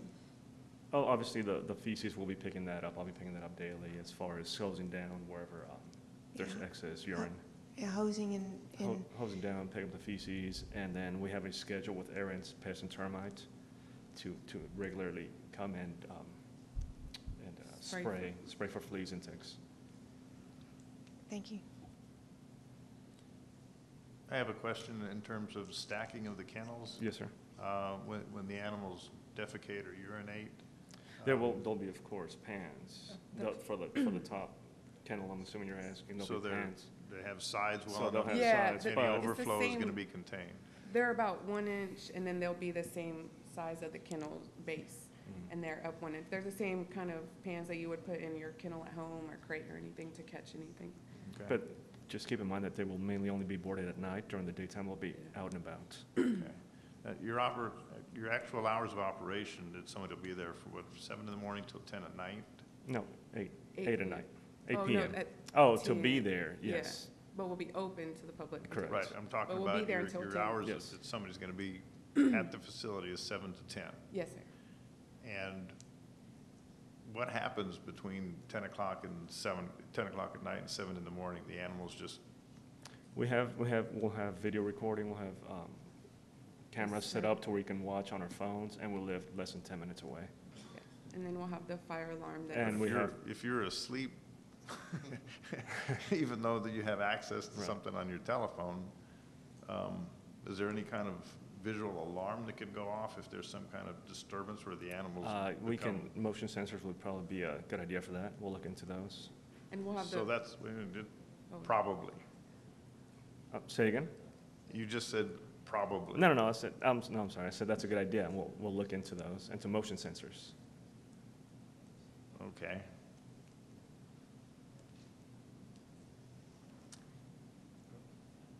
No, anything else?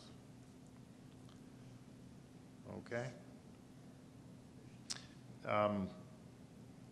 In terms of working with local veterinarians, do you have one that you've already Yes, sir. talked to that will be available, let's say 24/7 in case there's some type of emergency? We haven't gotten to that point yet. We're still waiting on the certificate of occupancy, but we have Dr. Gleason, which is our personal vet, that we'll be speaking with. He's right down the street. Okay. Anything else you'd like to add to your conversation? Not that I can think of. Not that I can think of, really. No. Not having ever been in business before, That is correct. from the financial aspect of running a business, are you going to seek some counsel from a CPA, or how are you going to look at the financial aspects of keeping the books and making sure you stay solvent as an operator? Right, so we have spoken to a CPA, Mr. Rutherford, and then we've also attended some SCORE meetings, which are some free business meetings that, so they hook you up with a mentor in the DFW area, and they give you any kind of advice, financial advice, but yes, we have been educating ourselves on everything. So your pricing structure is pretty well set? Yes, and sir. CPA Mayor? agrees that it's something that's Mayor? workable? Yes, sir. Whether or not their business is successful or not, although we want it to be, is none of our business. So what is our business is, if this is an appropriate use of the land, given the size of the lot, building and configuration of the property, and is the use, a condition under this proposal compatible with surrounding land use. Okay, thank you, I stand corrected. Any other comments from council? No. Thank you. Okay, thank you for Thank your you. time. This hearing is still open. If there's any other individuals in the audience who would like to comment? Good Please evening. state your name and address. My name is Stacy Copeland, and I'm at 519 East Highway 67 here in Duncanville.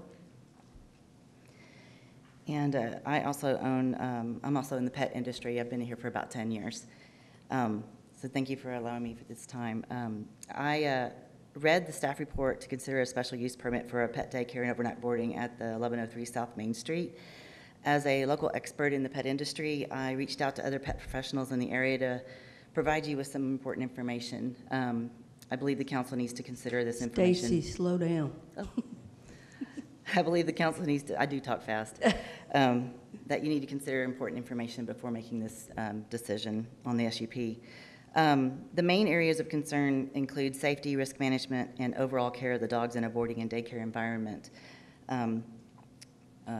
As I think somebody asked, the building is 896 square feet, which will be used primarily for retail pet store and grooming services, which leaves little room to house kennels in a safe manner.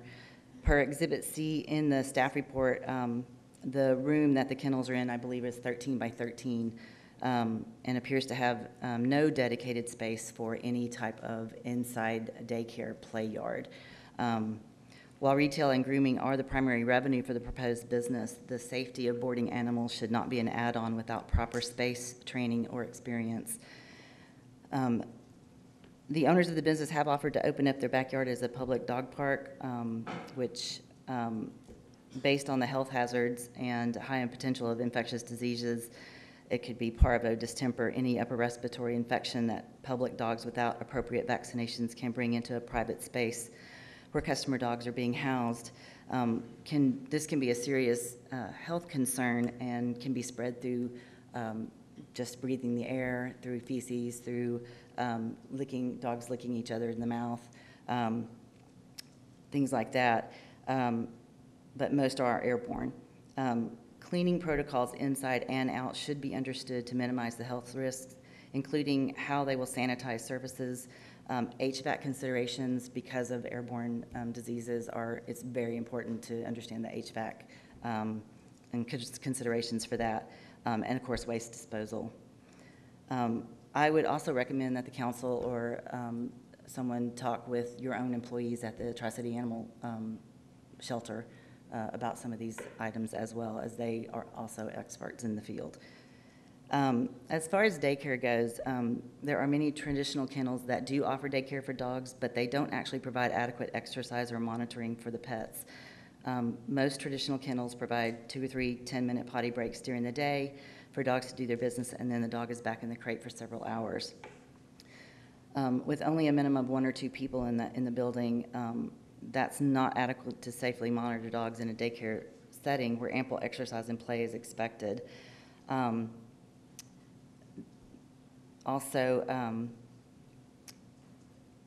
There was no information on that staff report on the maximum occupancy of the dogs in the building, dog safety protocols, which can include emergency evacuation, emergency management protocols, or dog monitoring protocols, meaning how these dogs will be monitored and cared for, especially if the boarding kennels are full. Then where do the daycare dogs go, so to speak? The dedicated space inside for daycare and exercise, I believe, is important. The heat in Texas, regardless of the shade, the humidity can be unbearing. When it's cold, it's cold. Different breeds of dogs need to be in the air conditioning, and that would be flat-nosed dogs like bulldogs and boxers, things like that. And I don't, without having a dedicated indoor space that's appropriate for the social aspect of doggy day camp, I don't think that, I think that puts the dogs in a dangerous situation from a health hazard and just heat stroke, cold, rain, hail, things like that we have here in Texas. My last point is about boarding. With retail and grooming taking up a significant footprint of this very small building, the kennels would appear from Exhibit C again to be stacked on top of each other in order to get the original 30 kennels inside this 170 so square foot room. Just as a quick comparison, I have 32 cabins in my camp, which is a total of about 784 square feet of cabins. They are located in 1,500 square feet of my building, and I have about another 1,500 square feet of inside dedicated play space as well. So the lack of space poses a dangerous situation for several reasons. Obviously, if different sized dogs are housed in the same room without appropriate barriers, the potential is high for a dog to be injured by another dog, meaning you have a small dog in the same room as a large dog without the appropriate barriers. Removing dogs without proper dog handling from crate or kennels that are not on the floor is dangerous. The dogs can quickly jump out or be dropped, which can obviously they can get hurt. The other thing would be if the dog on the top kennel pees or poops, whether it's in the tray or not, it can overflow, it can go into the next one over, and that also causes a health hazard for the dogs. And finally, in my conversations with local veterinarians in the area, boarding that many dogs in that small of a confined space places an enormous amount of stress on the animals, which can cause behavior issues, sickness, and worse, injuries. So at the end of the day, I do want the pets of Duncanville to have the best option for their safety and care when they're away from their families, and I welcome competition to the area of Duncanville. But this also demands a safe, clean environment and experienced personnel who can adequately care for them. So based on these concerns, I believe the council needs additional information around the safety and care of these pets, and therefore recommend that the special use permit be denied at this time. Thank you. Thank you. Does anybody in council have any questions? Councilmember Jameson. Yes, ma'am. You're on the board of Tri-City Animal Shelter? I'm the president of the Friends of Tri-City Animal Shelter, yes. Okay. And so for your facility, how many veterinarians do you have that will work with you? 7. 7. And what's the response time like when an animal is in trouble and needs? If an animal is in trouble for whatever reason and we need to take it to the vet, we immediately call their own vet to see if we can get them in. If not, we take them straight to the emergency room. Okay. And I know mine really freak out with thunder and lightning. Mm-hmm. So what do you do when you have?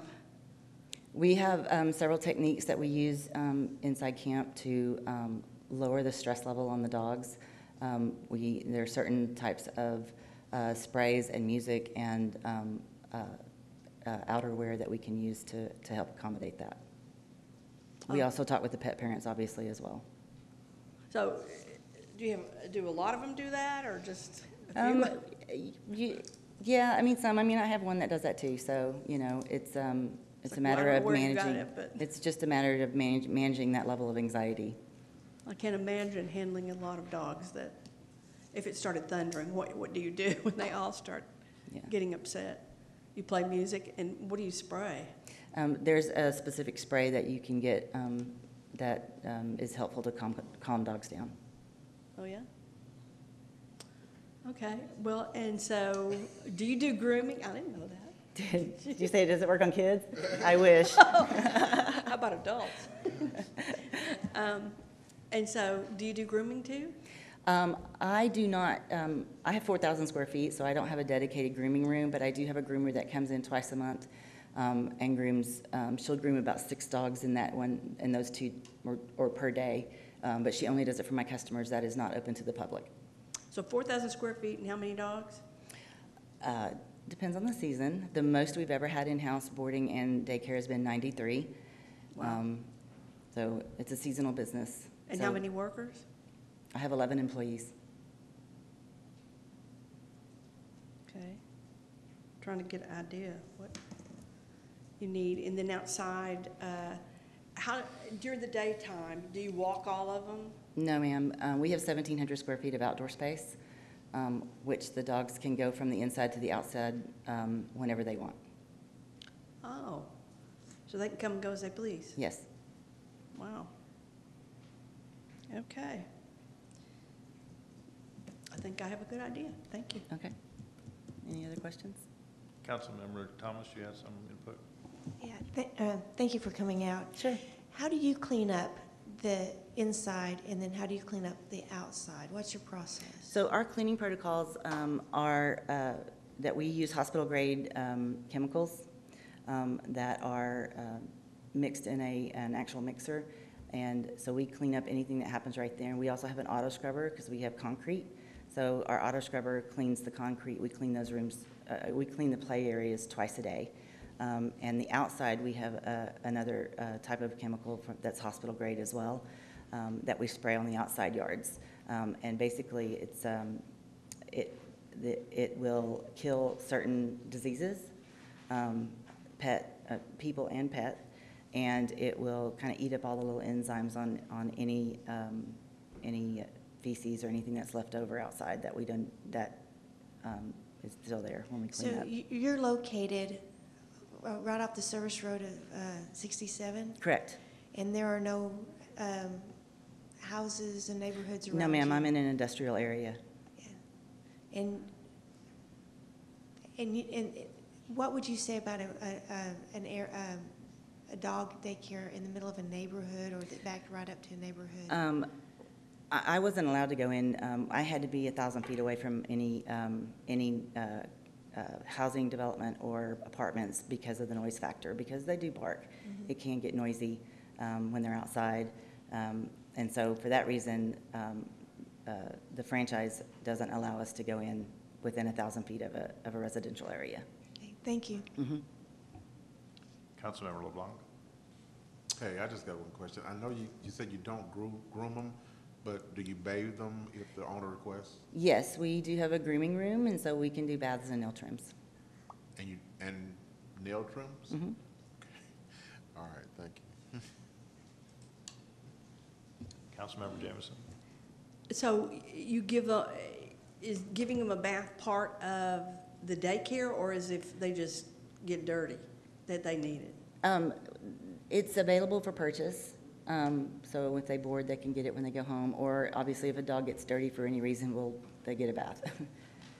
So it's not just like if they got dirty, you would bathe them. But so if the person comes in and says he or she is used to being bathed every week, you just do that? Yes. Okay. We can provide that. Okay, so it doesn't have anything to do with like protocol or? No, you mean cleaning of the dog? Yeah. No, it's a service. Okay.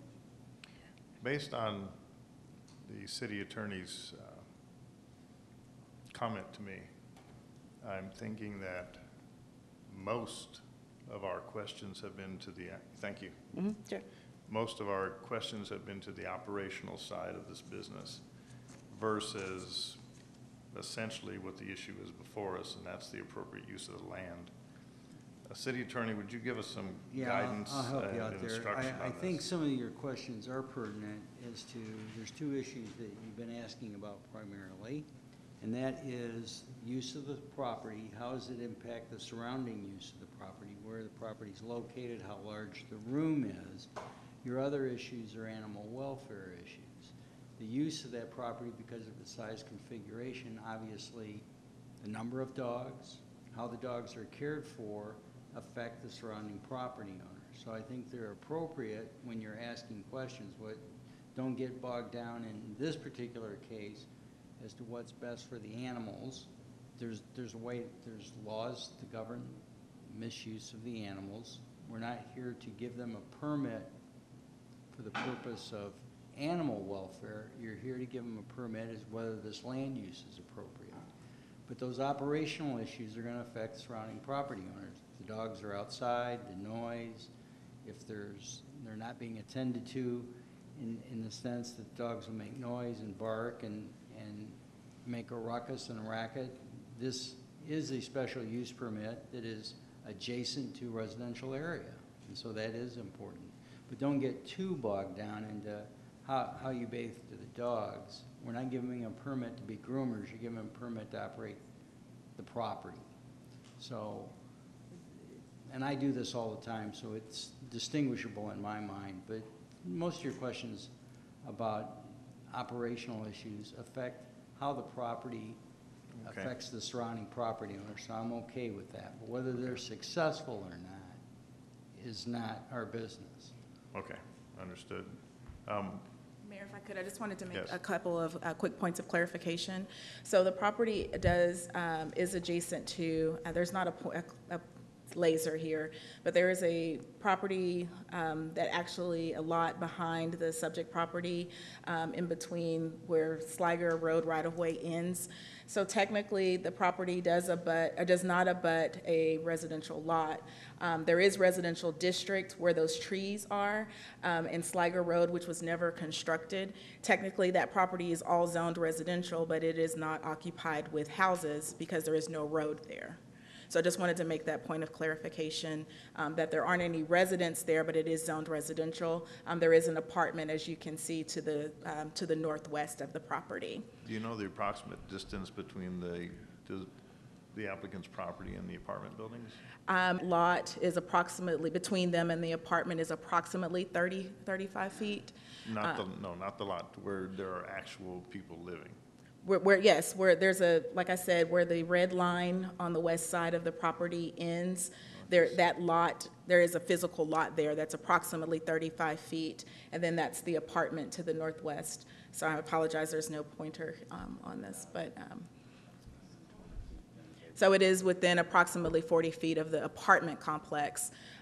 There's approximately 40 feet, approximately from the apartment complex, the edge of the apartment complex. There are 5 undeveloped lots in the residential area before there is an actual house. So, does anyone have a pointer? Okay. We need a green pointer. Okay, so this area, this is an actual separate lot. So this is approximately 35 to 40 feet wide, and this is the property line here for the apartment complex. This area here is zoned residential, but there are no houses because there is no street. The closest house is approximately 200 feet if these lots are about 50 feet wide. So the next closest house is about 200 feet from the subject property. That's my question, the distance from the property to an actual residence where people are. Yes, but I did want to make note that there are residents living in the apartment complex, which is approximately 40 feet. 40 feet from there? Approximately. Okay. And then also the other note that the commercial, light commercial, heavy commercial, and industrial districts permit kennels by right. So those requests would not come before this council for consideration. So all of the conditions that are added to provide additional safeguards for this request are pertinent because they're a specific use permit, but a business could operate such as Camp Bow Wow in a heavy commercial, light commercial, or industrial district without coming before the council. Thank you. I have a question for the applicants in response to an issue that was brought up, and it pertains to welfare of the animals. And that was about airborne diseases. What Yes, sir. type of ventilation is going to be provided in terms of mechanical equipment to contain those airborne diseases that are prevalent in this type of an operation? We're just thinking about doing a regular HVAC with heavy-duty filters. I'm not sure what airborne diseases she's speaking of. My wife is certified emergency room registered nurse. I work critical care. I'm a critical care nurse. Infection prevention is our #1 priority. I assure you that. We don't have any magical sprays to calm the dogs down, but we do have bleach wipes that will kill everything. Okay, thank you. Thank you. Councilmember James. Yes, Jesse, that is an apartment complex and a swimming pool right there. That's the one you're talking about, that's 40 feet. Yes, approximately. Yeah, okay. So that is. Yeah, I'm sorry, may I add one other thing? So from the actual building, or the building where the dogs will be housed, to the nearest point in the apartment complex is much further than that. The building itself is closer to Main Street. The apartment complex is behind, so there's our lot, our big backyard, which is most of the land, plus an additional. So what we're looking at in terms of that red square, that's the lot itself. Where is the building, the 896 square foot building? Right there. So it's right there. Right there. Okay. So at nighttime, the dogs will be boarded indoors with soundproof insulation. It will be only during the day hours will they be in the backyard. Okay, thank you. Thank you. Per the briefing, the individuals that were sent letters to which no response was received, those were individuals that live in that proximity to where this is intended to be. Correct. We notified all property owners within 200 feet of the subject property. And there were no objections? No responses received, no. Okay. Councilmember Jameson? Yes, City Manager, did you ever hear from the property owners that told me they didn't receive a card? Okay.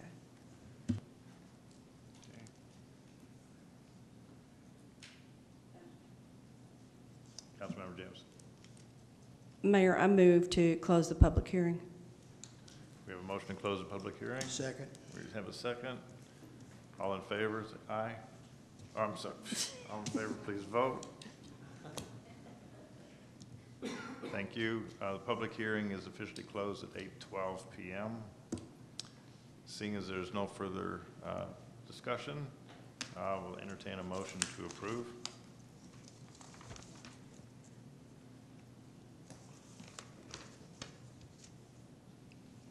I move approval. We have a motion to approve. Is there a second? No second.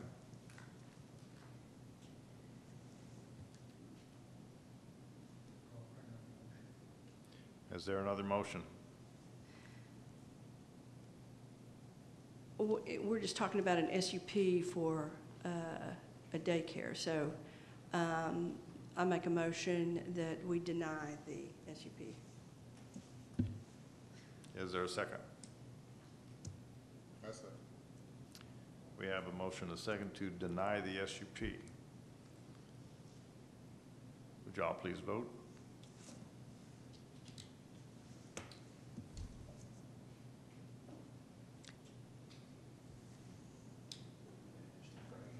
The motion has failed.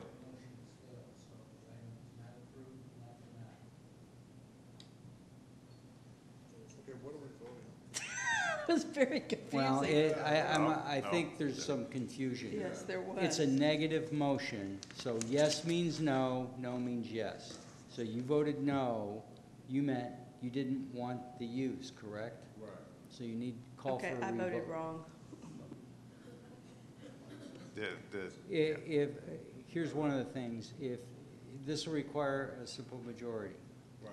Okay, so what you need to do is you need to make, and what he did is made a motion to approve. If it's seconded and that motion fails, then the SUP is denied.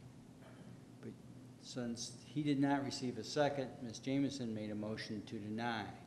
Nick received a second.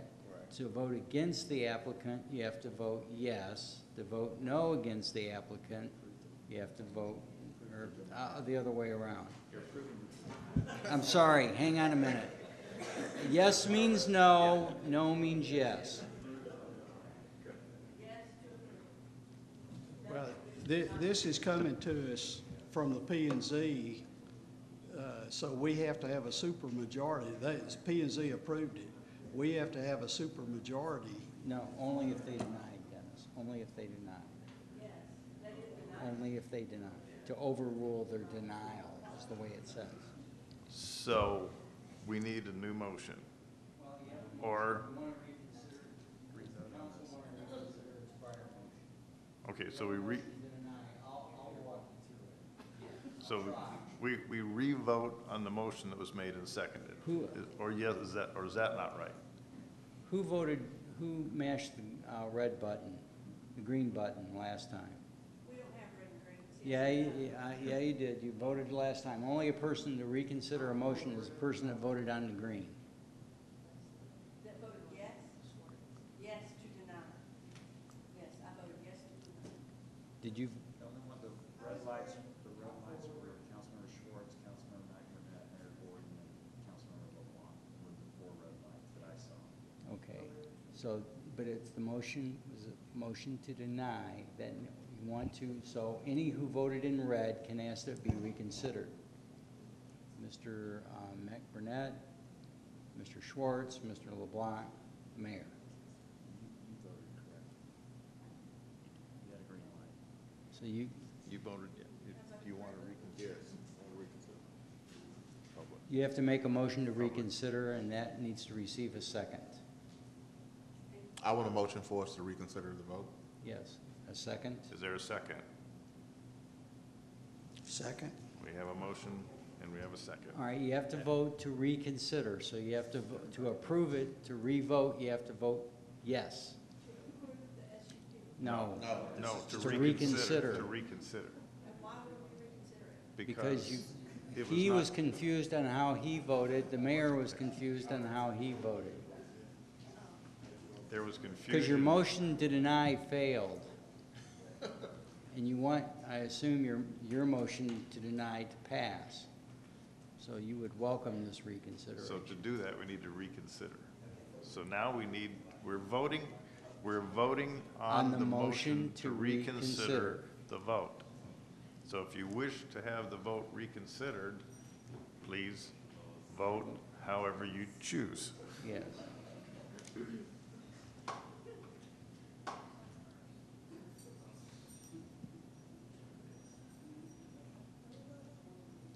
We're voting reconsider, the vote reconsider. Okay, Yes. there we are. Okay, so now we're starting all over again. Now we start over. I- Open your mic, please. Thank you. Make a motion to deny the SUP. Or do you want me to make it in the Go positive? ahead, I'll walk through it. Okay. Okay, we Second. have the motion. All right. We have a now, motion. and- Mayor. Yes, sir. If you vote green or yes, that means the application will be denied. If you vote no, that is to grant the application. So green means Denial. denial, red Red means means approval. approval. Okay. We're all clear. Okay, okay. Now, Please vote. thank you.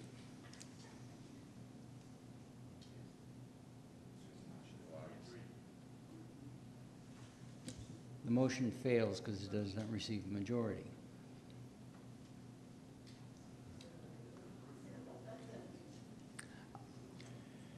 Well, you've made a motion to approve, it's failed. You've made a motion to deny, it's failed. So I would recommend that seat that Mr. Dotson, or Dr. Dotson normally occupies will be full at the next meeting. So I would recommend you make a motion to continue the public hearing and continue this item to your next meeting on July 17th. How about, can we send it back to P and Z? No? So we need a motion. I'll state the motion to Please continue do. the public hearing and to reconsider, or to consider this item at your June 17th, 2018 regular meeting. Or July, I'm sorry, July 17th, 2018 regular meeting. City Secretary, you have that? Okay. Move approval. Move for approval. Second. So we have a second. All in favor, please vote. Okay, that passed. For the applicant, they'll need to come back on July 17th to continue the public dialogue on this, and for the council to consider a future motion to either approve or deny the SUP. Okay, thank you. Moving on to item B, consider a resolution authorizing purchase number 18-092 of police patrol and crime prevention vehicles from Caldwell County Chevrolet through the local government purchasing cooperatives by board, contract number 521-16, in the expenditure amount of $360,610. Good evening, Mayor and Council. As mentioned, the purpose of this is to discuss the purchase of the police cars. Applicable guidance, again, is creating high-quality neighborhoods and parks. As you know, having dependable police vehicles and their ability to respond in a timely manner contributes to the high-quality neighborhoods. And becoming a best practice organization, as we'll talk about later when we discuss the vehicle replacement program, as well as leveraging and existing contract mechanisms. As it says here, the staff request is that we approve this purchase this evening. A little bit of the background. So the city maintains a fleet rotation schedule, which is based on an assessment of the expected lifespan of every vehicle, and then based on those lifespans, finance sets aside a portion of the replacement costs every year so that we sort of, in essence, create a revolving fund from which we purchase all our vehicles. For these particular 7 vehicles, the 6 vehicles that were police patrol cars currently have mileage of 197,000 to 274,000, and this reflects a combination of both actual road mileage as well as the equivalent in the idling mileage, as calculated at 33 miles per idling hour. The crime prevention vehicle is 11 years old and has approximately 95,000 miles.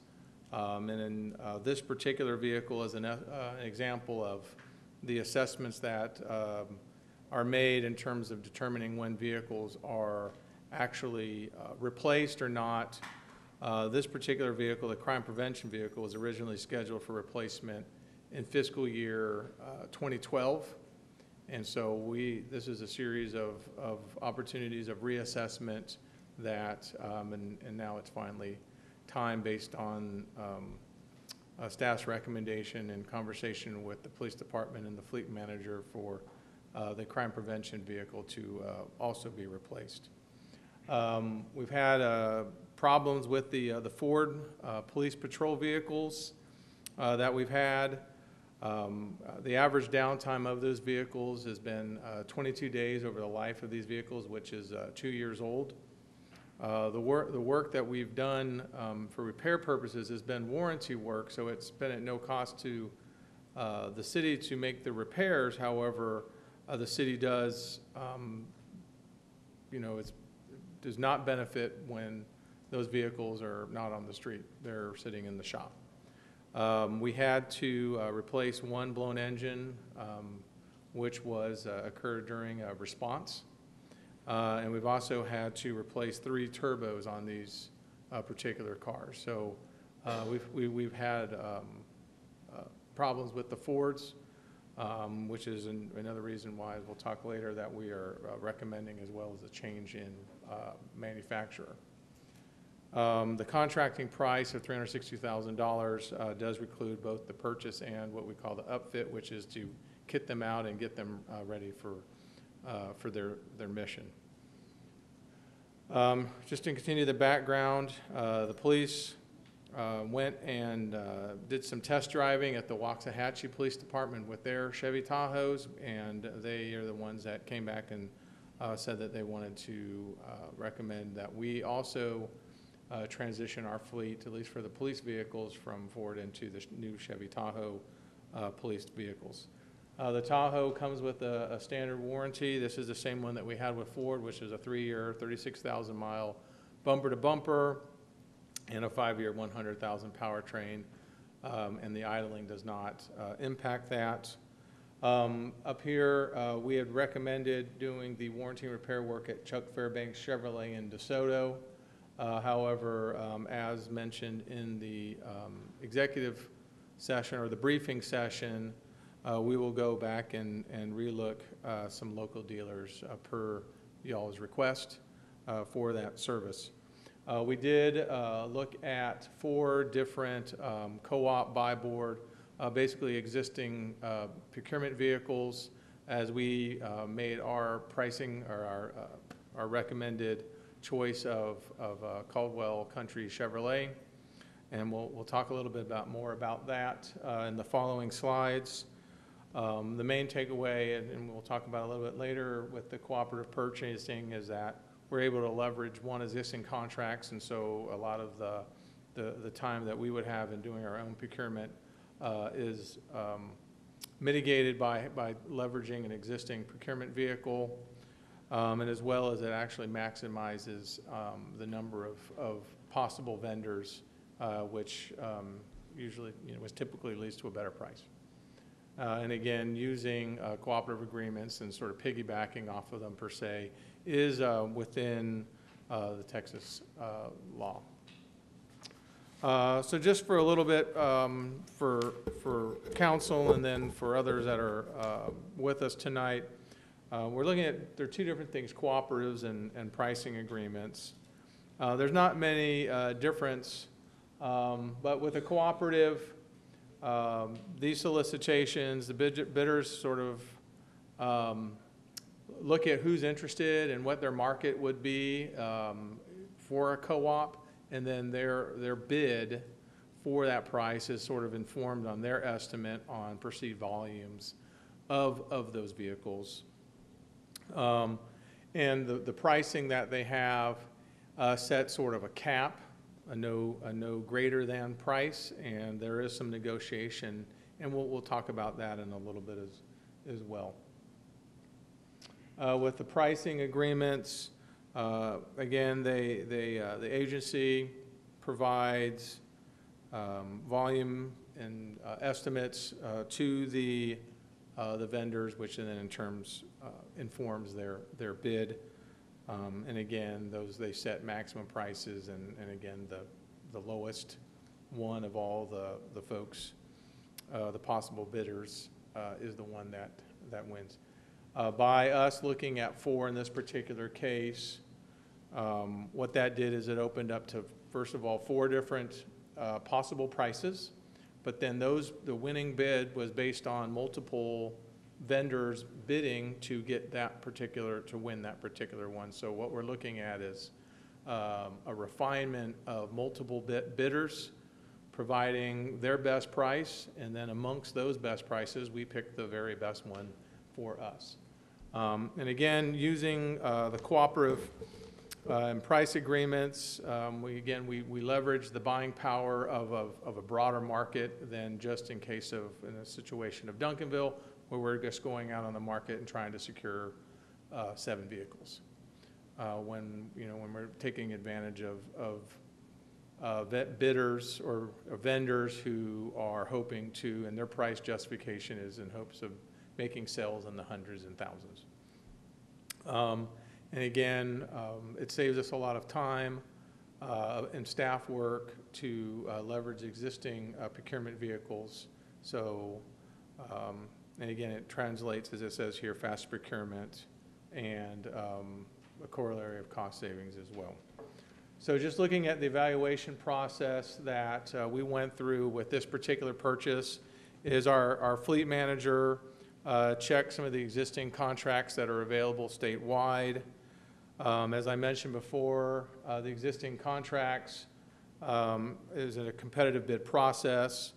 Existing contracts reduce our procurement timeline, and looking at all these contracts, we've maximized the number of potential bids to narrow us down.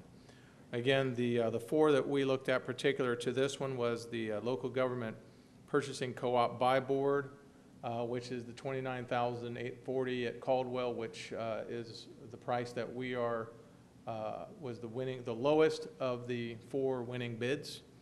And we looked at Texas Smart Buy, the HGAC buy, which is the Houston Galveston co-op, and then Tarrant County as well. I'm sure you'll wonder, Caldwell Country shows up twice. The HGAC buy is actually their more recent bid, but back to we were talking about that sort of sets a cap on price. Our conversations with the fleet manager at Caldwell Country said that he would give us the bid that the offer that we originally had previously, which was the $29,840. So, and then again, just to it didn't show up very well, but what I wanted to highlight with this little graphic here was this is an excerpt actually right from the co-op's page, and they actually present not only the winning bid, in this case was Caldwell Country at $29,800, but it also showed that there were 6, this was out of a total of 6. Now, as I was looking at it, government fleet is actually a very niche market in terms of all the dealerships. And so even though we're talking, this is a statewide contract, only 6 Chevy dealerships in the entire state actually elected to participate. I do want to also notice that Freedom Chevrolet, which is actually a more local one, did participate in this one, but they were about $2,000 more expensive for this particular contract. Again, what we're proposing tonight is to replace the 6 Ford patrol vehicles with 6 new Tahoe patrol vehicles, and to replace the 2007 crime prevention vehicle with a crime prevention Chevy Tahoe, which is basically the same vehicle chassis that the patrol officers drive, with just a few minor modifications based on the crime prevention mission, and particularly no light bar. The light bar for that one is internal to the unit. And there's no cage because that particular vehicle doesn't have a requirement to carry any guests. Again, the total purchase again was $360,000, and that reflects not only the purchase of the vehicles, but also the subsequent upfit at Siddons Martin, which is a company that we've usually used for all our police upfits. Regarding funding, again, that just shows you the breakdown of the price. So the contract again was $360,000. The pricing is comprised of $269,000 out of our fleet rotation fund, as well as $91,000 for the upfit, which just comes out of our annual equipment services budget that's set aside for that purpose. And then our fleet manager called Caldwell Country yesterday. We are outside of the ordering window to sort of place our orders. That ended back in March. But Caldwell is again one of the folks in that niche market of providing government fleet vehicles, has made additional purchases. And as of yesterday, they had 35 vehicles of the police vehicles on hand, and know that we're interested in 7 of them. Again, staff's recommendation is to request approval of this contract tonight for the 6 police vehicles, patrol vehicles, and the 1 crime prevention vehicle. And then we anticipate, subject to your decision tonight, we anticipate receiving all 7 ready to hit the street by the end of September, subject to y'all's questions. Any questions? Seeing as there are no questions, I'll call for a motion. Motion to approve. We have a motion to approve. Second. We have a motion to second. I'm sorry, the motion is seconded. Please vote. Thank you.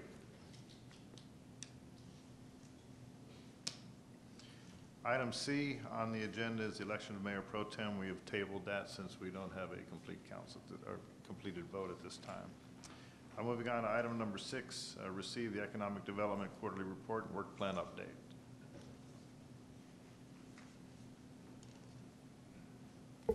Thank you, Honorable Mayor and Council. I'm excited this evening to provide the quarterly report for economic development.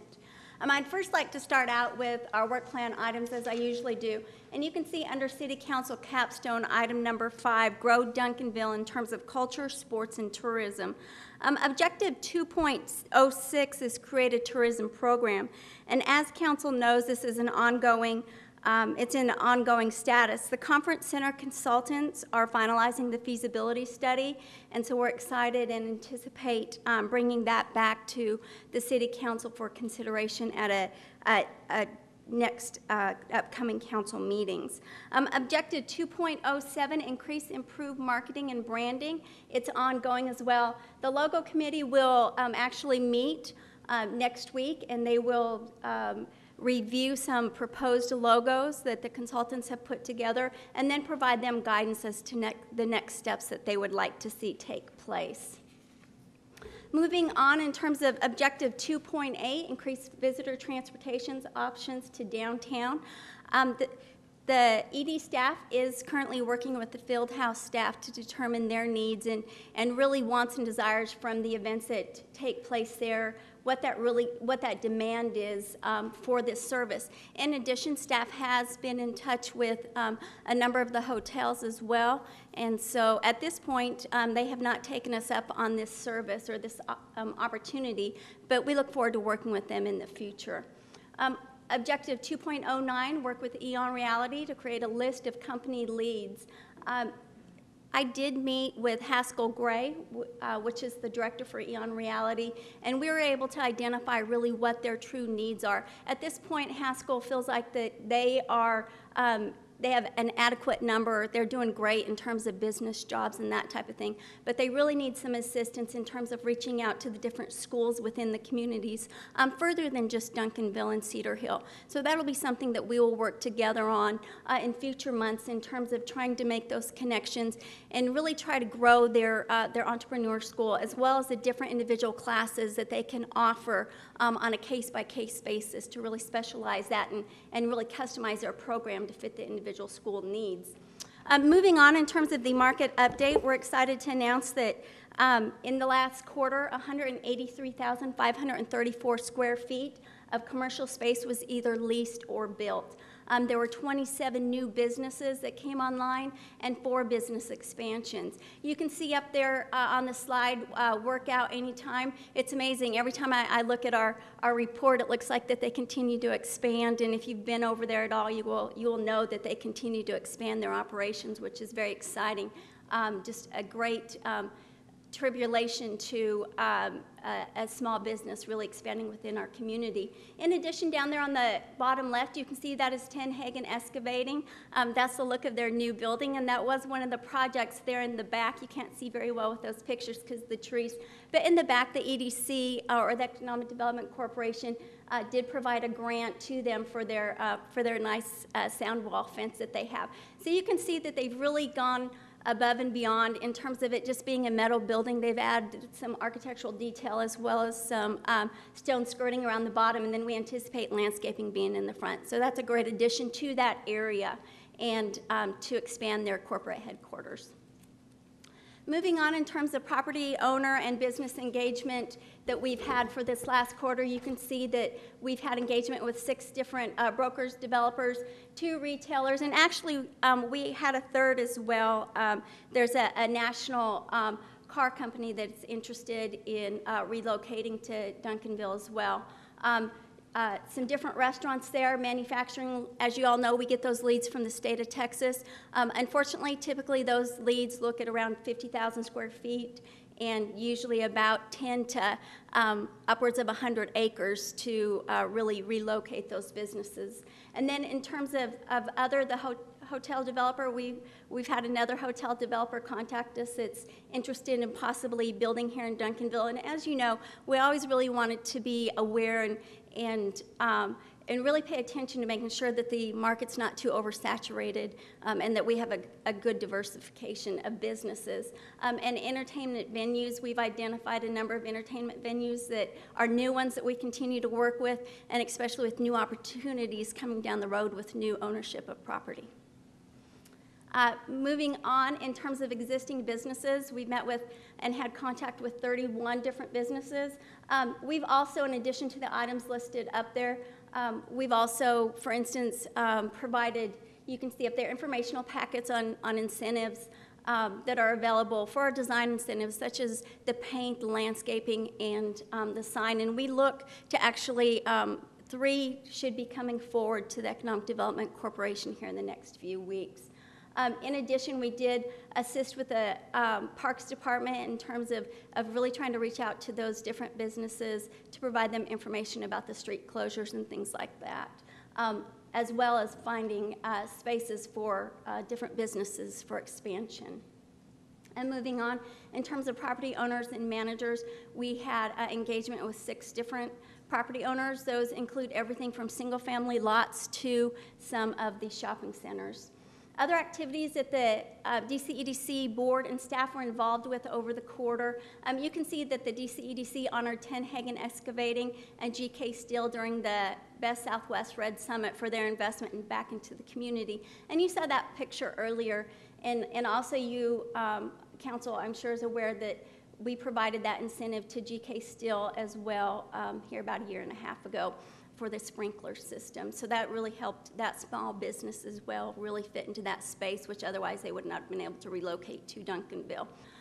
Also, the city council members as well as the DCEDC board members attended the McDonald's grand opening and ribbon cutting. And there's not a time that I don't meet with McDonald's that the owners talk about that business has really done far exceeded their expectations in terms of sales, and that it's been a great fit into the Duncanville community, and they're very excited and very pleased to be here. and appreciate all the support from staff and all the citizens as well. Other activities, the DCEDC board and staff attended the Duncanville Chamber of Commerce Flavor of Duncanville.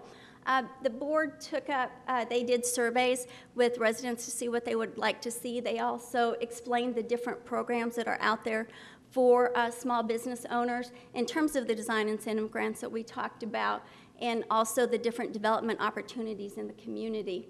In addition, unfortunately, it's good, but it's I guess, bittersweet that the board did recognize Mr. Barry Gordon as he stepped down, moving on to becoming mayor, as he stepped down from being the president, to really recognize and honor him for all of his leadership and continued support for the board over the years. At the same meeting, the board did elect Steve Dahl as the president and Derwin Broughton as the vice president. Moving on, the board did attend the annual boards and commissions banquet, and then one of the items that staff participated in was every year the Chamber of Commerce, as well as the Best Southwest partnership, they host a Duncanville Day, or a day actually in each of the communities in the Best Southwest partnership. And so this year for Duncanville Day, we actually hosted that at Eon Reality. And it was a great opportunity for our planning manager to really talk about and really highlight the comprehensive plan and really the progressive things that Duncanville is doing to move it forward. In addition, it was a great opportunity for Eon to really showcase what they have to offer and how they can work with other businesses within the different communities and the services that they have to offer to really minimize their costs while being able to have the access to the software and the apps that they wouldn't otherwise have available. So it was a great win-win for everybody. And there were just over about 25 different individuals that attended. And again, that was primarily all from the Best Southwest Partnership. And with that, I'll be happy to answer any questions that you might have. Councilmember Thomas. Hi. The Old Vineyards, you were in discussion with a group about that. Is it still in play? It is. Unfortunately, they do not move very quickly. Okay. They are a national company, and so that it comes and goes. We continue to work with that conversation. A lot of it has to do with they have continued to try to negotiate a price with the broker for that property. And so, as you know, since it has been vacant, it does need a lot of improvements and upgrades to bring it up to code on the inside. And so those are that continued dialogue that we have. But no, it has not went away. It's just I wish it would be done right now. So, yes, Thank you. I have a couple of questions. Yes, sir. Do you have any idea what the property value is for the new Ten Hagen building in terms of what it's going to contribute to our property taxes? Yes, I do. I do not have that information with me, so I apologize. I'll be happy to. Do you have rough numbers? Do you remember any? Yeah, it was their overall project. They put over $1 million into the building and the land and their infrastructure costs. So. Okay. And on the, I know the judge approved the destruction of Shamyville, and there's work going on next door. Could you tell us what work is going on next door to that? Yes, sir. There's actually two items in play there. The new structure that you're seeing on the left-hand side or the south side of the building, he's looking to make those into suites. And at this point, my understanding, and Chastity could correct me, he doesn't have those leased out. He is trying to lease out the other space to the north or to the right, the existing space, to restaurants, and that's something that he continues to do. And he is looking at trying to split that up and maybe actually having two different restaurants go in there. Unfortunately, there is some requirements that have to go in there that are needed to upgrade that building, since that's not really what it was built for, designed for. And so that's something that staff has continued to work with him on for months, and will continue to work with him until that's developed. Okay. Do you have any idea when the destruction of Shamyville is going to actually take place? I will turn that over to Paul. Mayor, members of council, that will be a budget issue. We do have to increase the budget because the cost has gone up. Well, the anticipated cost has gone up because we're probably going to have to look at doing asbestos abatement, and we may also have chemicals, as far as they had storage for like oil and so forth. So the cost is has increased from what we anticipated. Okay, thank you. As far as when we'll do the construction, we'll have to then put that out to bid, but the hope is that we'll have it done before the end of this fiscal year. Thank you. Anything else? One other real quick highlight that I'd like to mention, if you'd allow me to, is that last night the DISD approved a resolution, and they had previously signed, as you all know, that you approved the purchase of the former title property at 730 East Highway I-20, and we're very excited. So everything is ready to go, and we will be signing the closing documents tomorrow on that property. So we're very excited. Okay, thank you very much. Thank you. Okay, at this time, we're going to backtrack on the agenda just for a little bit and going into executive session. So at 8:48, we're going to recess City Council, and we'll move into executive session. Thank you.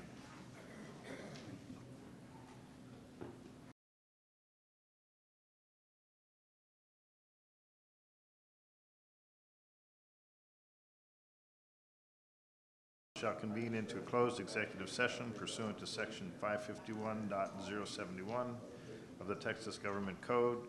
Consultation with the attorney to wit, section 2.06 and section 2.10 of the Home Rule Charter. Thank you. There's no action to be taken as a result of executive session. This council meeting is officially adjourned at 9:45.